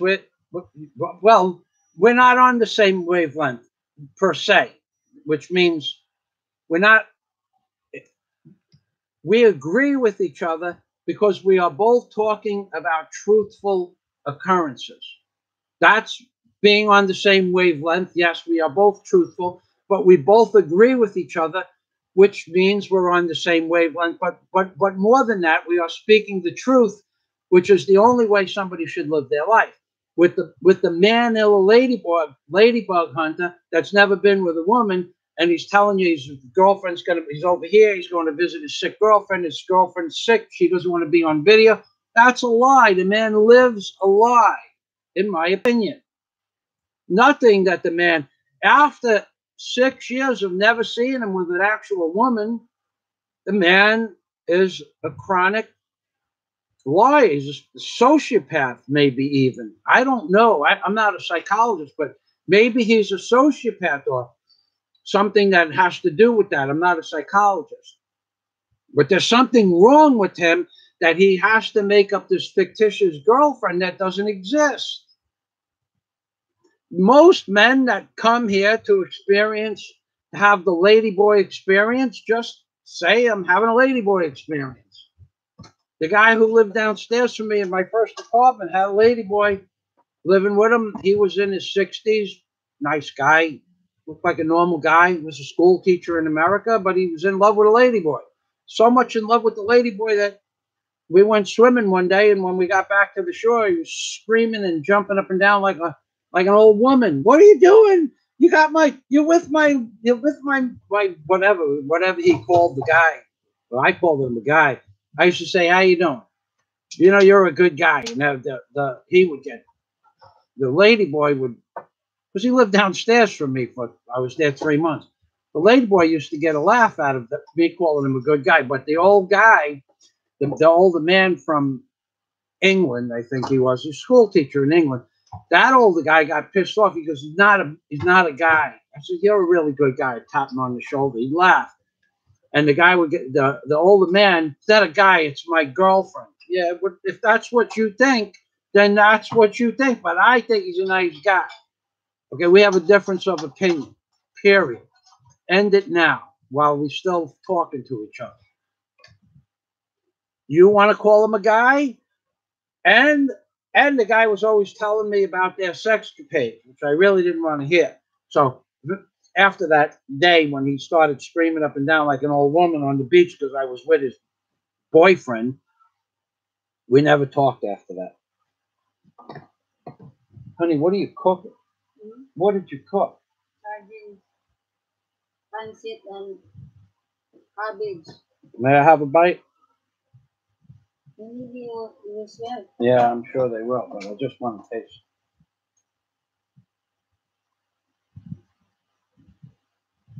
Daisy made sardines, cabbage, and canton, and eggs.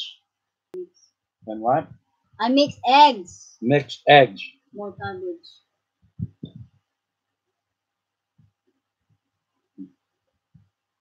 Real food. I can't eat this stuff. My feet will swell up from this, my ankle, to this in 15 minutes.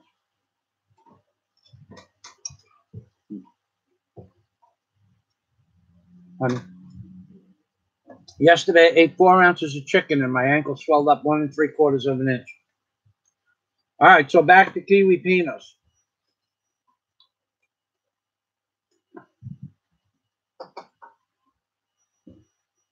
This fella, West C. Sleeman, they would have taken the kitchen sink if it wasn't bolted to the wall. When you invite them into your house, what's yours is theirs. They're very generous with each other also, you know.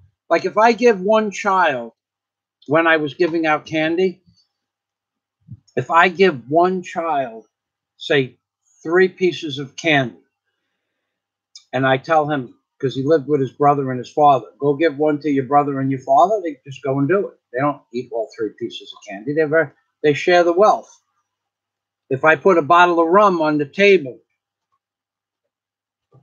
the man will present the rum and say, this bottle of rum is from Michael Fazio, and we owe him thanks for this bottle of rum. And then they share it with anybody that walks by, the cabana or the pirogue. They're very generous with their own stuff too. That's why they don't have anything, because they give all their stuff away.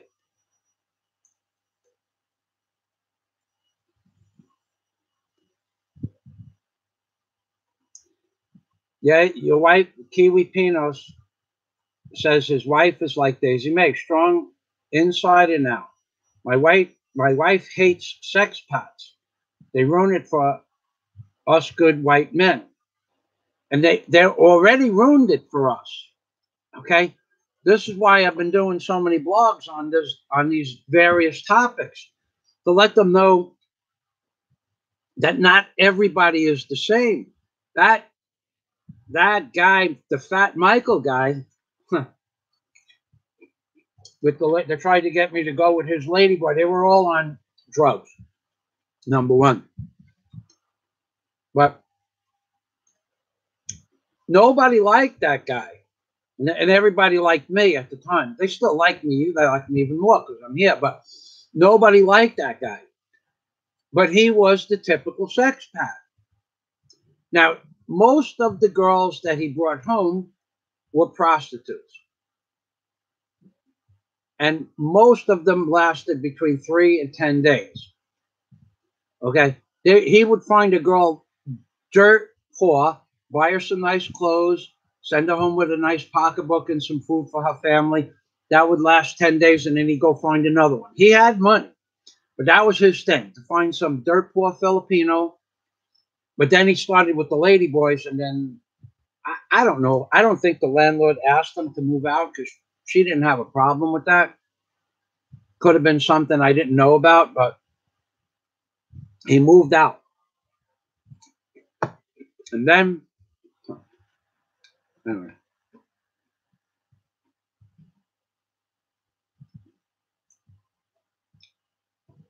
Wayne Yurovich. Oh, you're back. You pea-brained little individual. Right. I'm not sure if that's the same guy as was before. I don't know who you are. Keep talking, Wayne.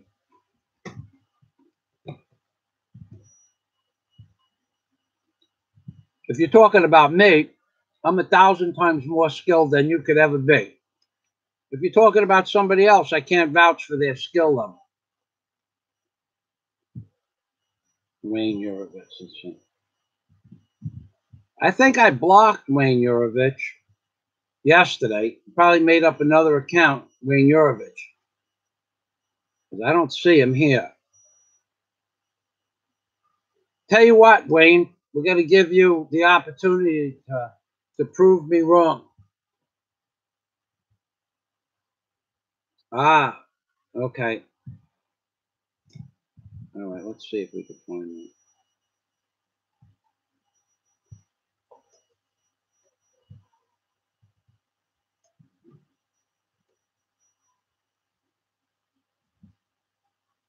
All right, Wayne Yurovich's take. I blocked him yesterday. You see, now this is a mental problem too.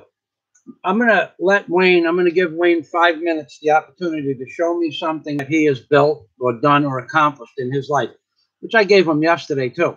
Because the man is one of those pieces of garbage with arms and legs that Kiwi Pinos was talking about. He's a liar. He's deceptive. He takes up time away from the topic at hand, whatever it is. and he won't ever prove that he is a real human being. He's what I call a garbage man with arms and legs. Now, I will tell you, everybody on this vlog, however many people are on here, I will tell you to Google Michael Fazio's real job.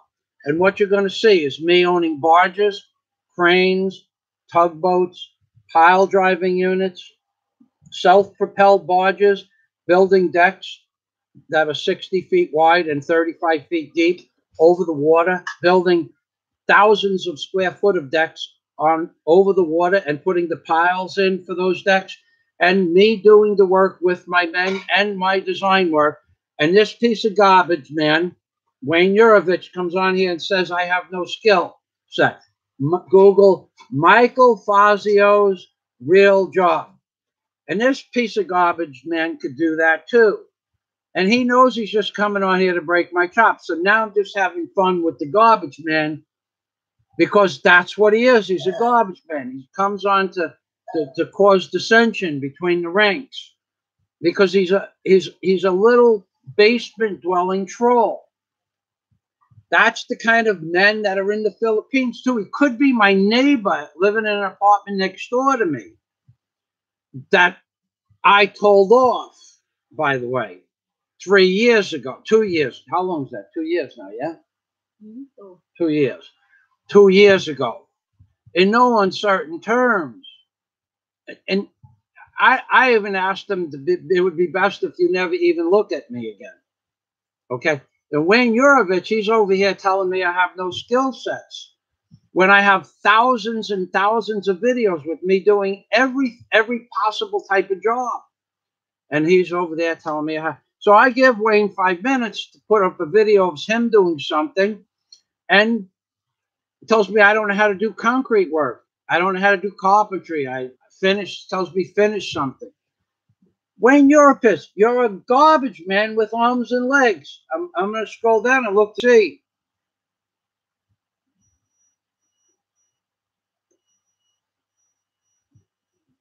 I'm going to look for your link, and then I'm going to block you. I'm going to go to work. Call it my trabajo.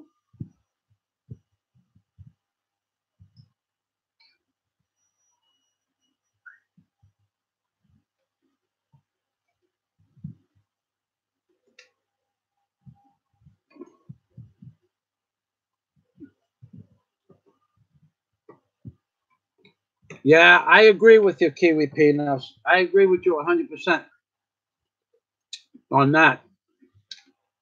He is a disgusting human being. Absolutely disgusting.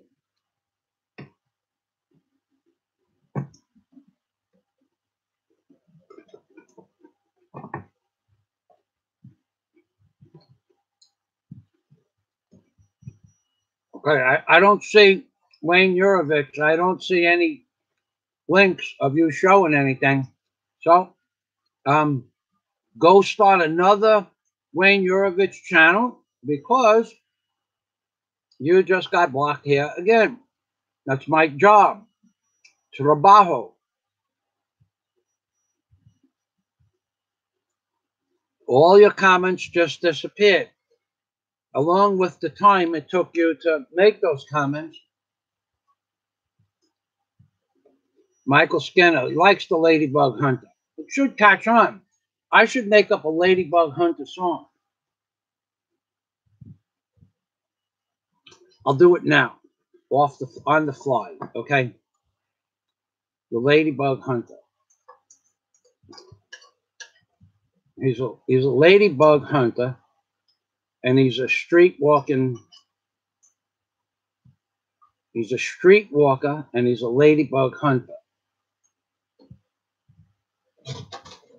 And, well, you know, I had that looks like a, all right, I'm thinking now. I have to give this some serious thought. If I'm going to make up a song, I want it to at least make sense. Well, I'll just give this, we'll try this one out. I look like a man, I talk like a man, I act like a man, but I am really a ladybug hunter in Manila. And we call it Manila because it's a mental derangement that we have. I am a ladybug hunter from Manila. La la la la. I am a ladybug hunter from Manila. I am a ladybug hunter in Manila. I am a ladybug hunter from Manila. La la la la. La la la la. I am a ladybug hunter from Manila. I look like a man, I act like a man, I talk like a man, but I'm not really a full-fledged man. So if you said to me, what are you? I would say, I act like a man and I look like a man, but I'm not really a man. And that's what I am. I am a ladybug hunter from Manila. I am a ladybug hunter from Manila. What is a man that looks like a man and acts like a man? That is not a man. Papa. He is the Manila ladybug hunter. What looks like a man and acts like a man and talks like a man but is not a man. The Manila ladybug hunter. La la la la. La la la la. La la la la. Oh la la la. Whoa! And there you have it. On the spot comedy in the Philippines. Let's see the ladybug hunter from Manila do that. I don't think he's created that much comedy in 6 years on YouTube. Except then when he goes, I am a ladybug hunter. Yeah, baby. Thanks, man. No vinegar though. Just yeah. And in fact, there's the put the rest of this vinegar in the yeah in the vegetables. That just does a flavor. Yeah. Okay. Thanks. Oh, I can't wait to see the comments now.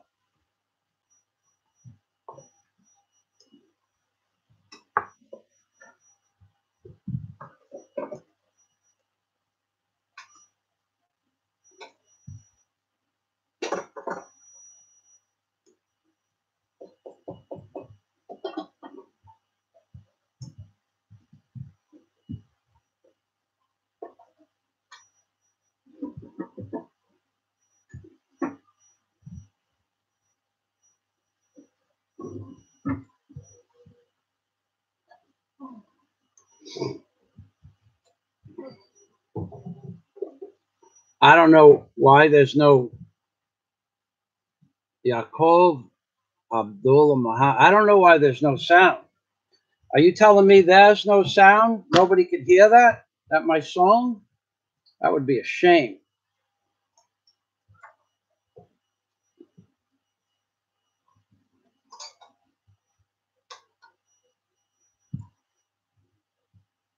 Somebody leave a comment after Muhammad's comment to see if they can hear my sound. Okay, yeah, you know, I heard the Ladybug song. That's right. It's the Ladybug Hunter song, Michael Skinner. Okay, there is sound. Okay, so some people, of course, there are problems with the internet all over the world at different times. But thank you for confirming there is sound. No sound in the USA. Yeah, they don't want to hear my voice singing in America because they know that what would happen is the Frank Sinatra trend would end right then and there. They would, Dean Martin and Frank Sinatra would be out of business if they heard me sing the Ladybug Hunter song in America.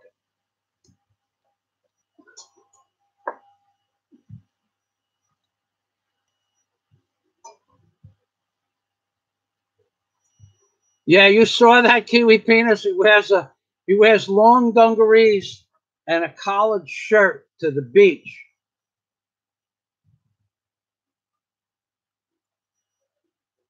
Yeah, I saw the Filipina blogger girl that he was with. He was like a little puppy following. What? I have to go to the dock.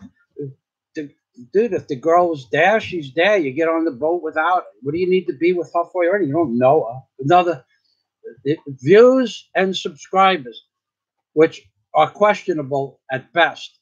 But uh, I've seen several people do blogs about that guy, and I I met one guy. I think this morning on my first live stream. It could have been on the second. It was hours ago. It usually is, and he told me I went to read his storyline on his page, and he was a fan of the Ladybug, the Manila Ladybug Hunter. He was a fan of the Manila Ladybug Hunter, and I read his story like on his homepage, and I called him a garbage man. He wanted to talk about some personal stuff that's on my Patreon account. It's on my Patreon account. I only talk to people on my Patreon account about it. And he called me an e-bagger. And then when you go to, you see his, I'm going to tell you something. This guy's another piece of garbage. Now, I actually know, I actually watched one of his videos. It was more than a year ago. It might even be his most famous video, but I only watched one of his videos. I didn't like the guy then. I didn't know who he was this morning. I said, you keep leaving comments that I'm an e-bagger. Let me go see your page. And on his page, this is the kind of stuff that the Manila Ladybug Hunter does. He goes, I live, this is not a quote, but I live, um, his about page. I am living the Philippines dreams lifestyle. So he incorporated Ned's channel. I not only do I live a life on the sea, but I live the Philippines dreams lifestyle. Not in this order.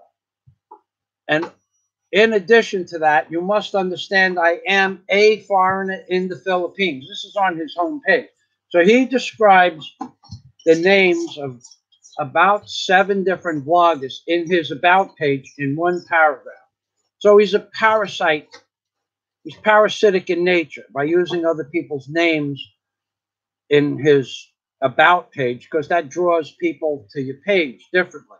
Just like the Manila Ladybug Hunter gets an unfathomable amount of views for such garbage videos. I don't know what's in his tags. I would love to be able to see his tags. It could be something as simple as what occurs in the video, or it could be more complex, like,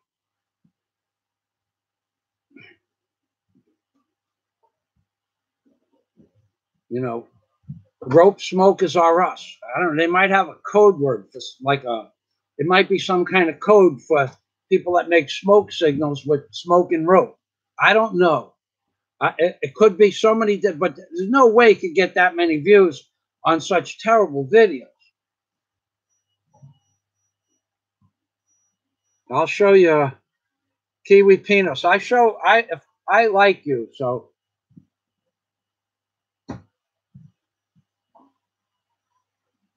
Yeah, okay. So your comments somehow somebody must have flagged your comment or something. But anyway, I put it back up.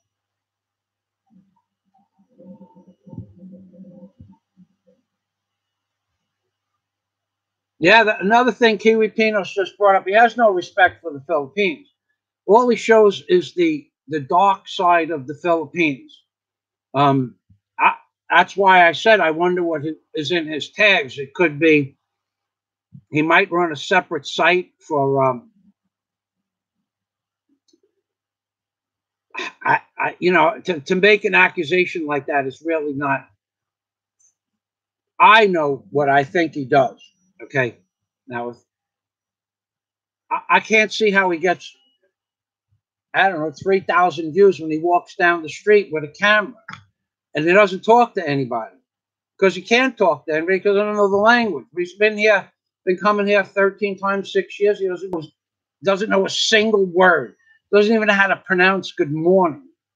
Okay, I don't know how he gets so many views, and I'm not jealous, but it upsets me that somebody that does such garbage work. It's like watching another man build a deck next door to my deck. I build the deck first, and somebody else hires their contractor, who's their cousin or their brother, pays them more money than it would have paid me, and the guy does a garbage job. I get upset. Why are you hiring? Well, it's my brother, my cousin. So the guy still does garbage work. I could build the decks I used to build. Nobody else could copy. They could be standing right next to me. They could work for me for 6 months, and they couldn't reproduce the quality of the work I did in deck work. That's why that guy Mike, whatever that guy Yurovich is a garbage human being, garbage man with arms and legs. Go just Google Michael Fazio's real job. Just Google it. Go do it now. You could listen to me and put the words Michael Fazio's Fazios, Michael Fazio's real job. Google it. Don't look for it in YouTube. Just Google it. And you see what I really did for a living. And you got that garbage man with arms and legs coming here and saying I have no skill.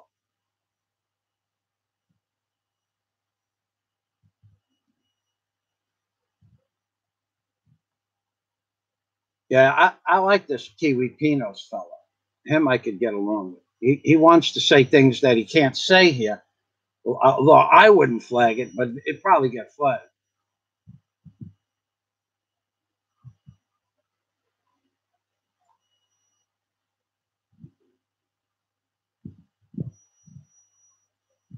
Okay, Muhammad got his sound back. That's good to hear because you don't want to miss anything I have to say, Muhammad. Far be it. I mean, what you're going to have to do is go back and hear. Muhammad, did you get to hear the Manila Ladybug Hunter song?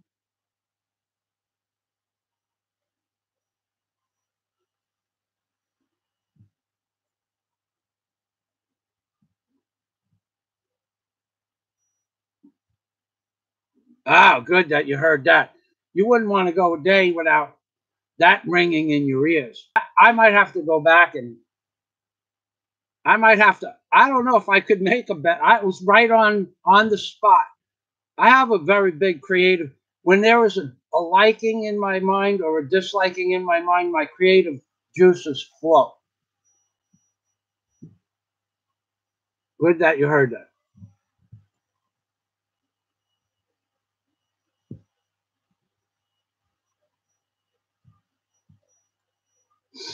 Okay, well, my job here is almost done.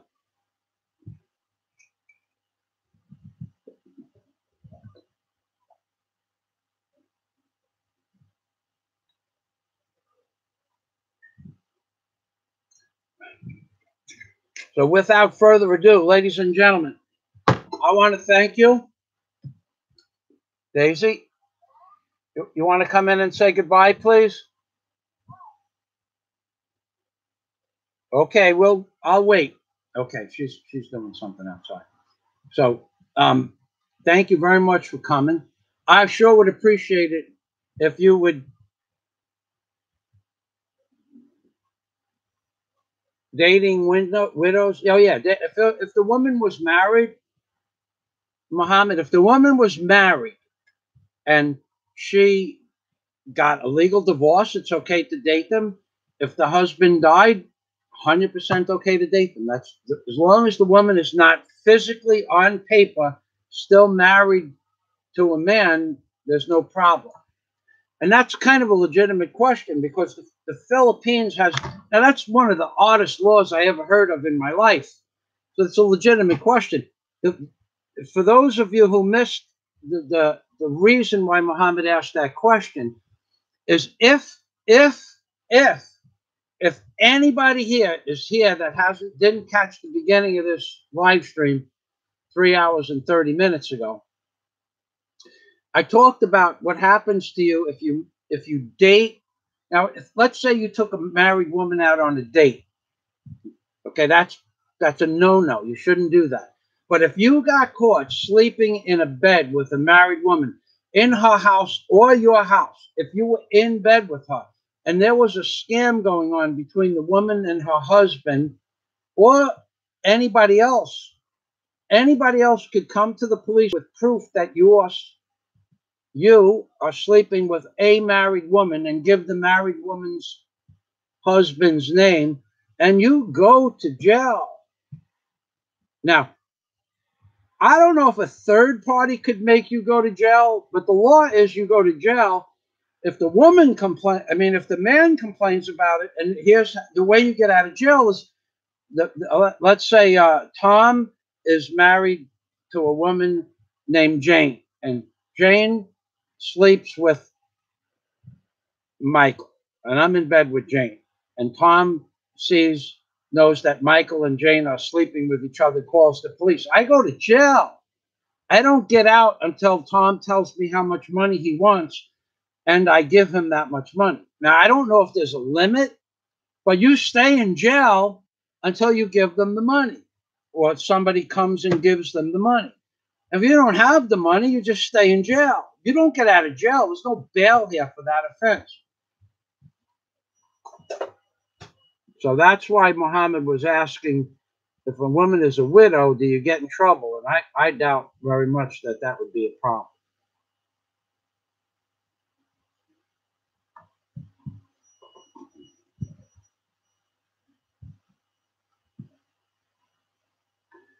Now, I might go look at that later, Kiwi Pinos. I watch some of his videos because he usually leaves a derogatory term about me in the video. So now I got a song. Let him make up a song about me. That'd be fun.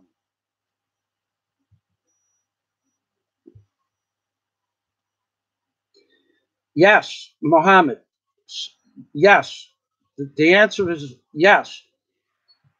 It doesn't matter, even if the woman is separated from her husband, Tom. Tom and Jane are separated for 10 years. They're separated.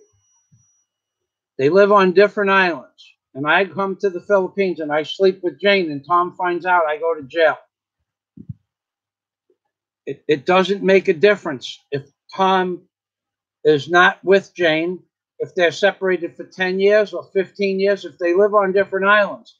If Tom wants me to go to jail for sleeping with Jane, I go to jail. Separated, or even legally separated, if that was the question. Yes, you're not allowed to sleep with a woman that's married. I don't know the term legally separated, what it means here, so I can't really say on that. All I know is that when I moved to the Philippines, the law was if you sleep with a married woman and someone makes a complaint, you go to jail. Honey?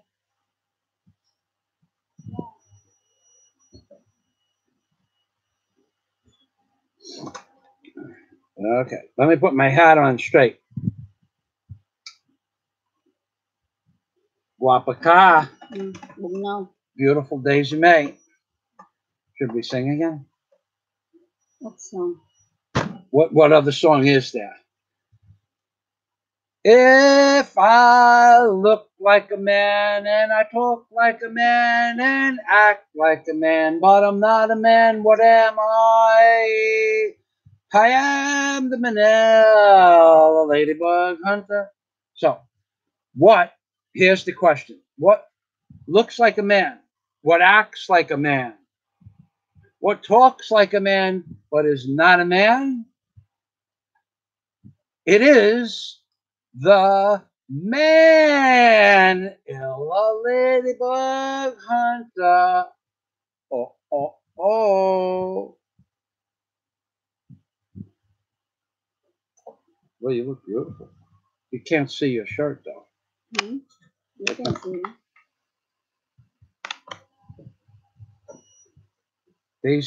Daisy, I'll give you a little bit of insight about Daisy.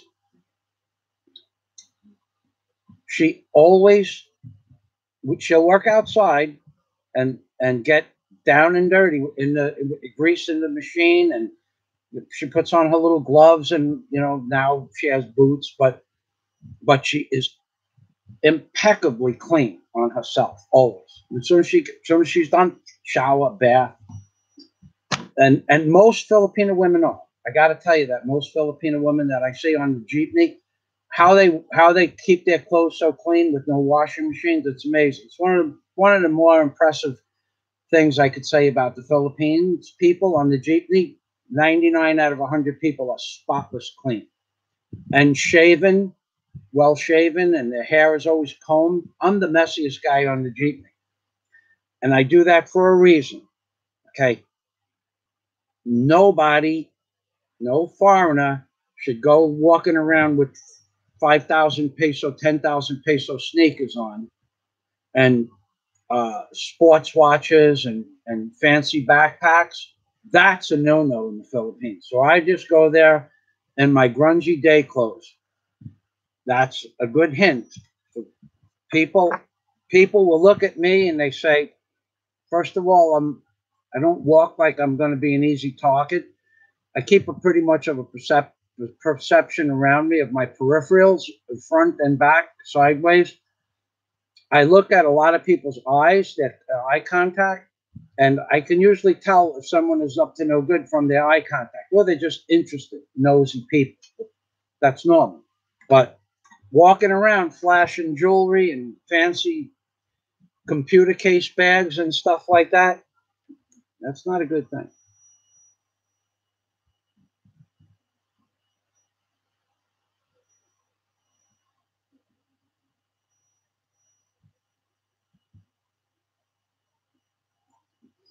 Okay, this Kiwi Pinos, he's really keen on the man of the ladyboy hunter. Maybe you should download this video and send them the link as to where the Man Ill Ladybug Hunter song is, and tell them that the Man Ill Ladybug Hunter is becoming so famous in the Philippines that people are making up songs about the Man Ill Ladybug Hunter, street walking guy. This man is serious. He just sent. What does the BI stand for, Daisy? Bureau of Investigation. 10 types of Filipinos to avoid at all costs.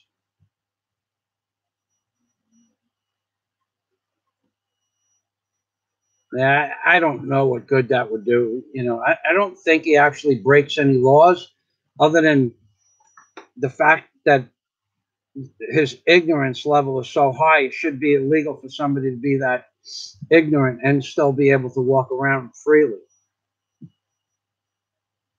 Okay, then, everybody, we're going to say goodbye. Thank you for watching our videos. Yeah. Thank you for watching our videos. From Michael Fazio and Dizzy May in the Philippines, baby. Oy vey. And shalom from Rabbi Drew Barker in the Philippines, baby. This is my favorite gift from Daisy. Now I have to figure out how to shut this off. And there we are. My bright little star. Okay, that's it.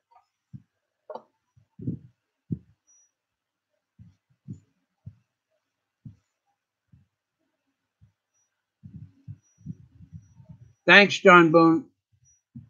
Thank you.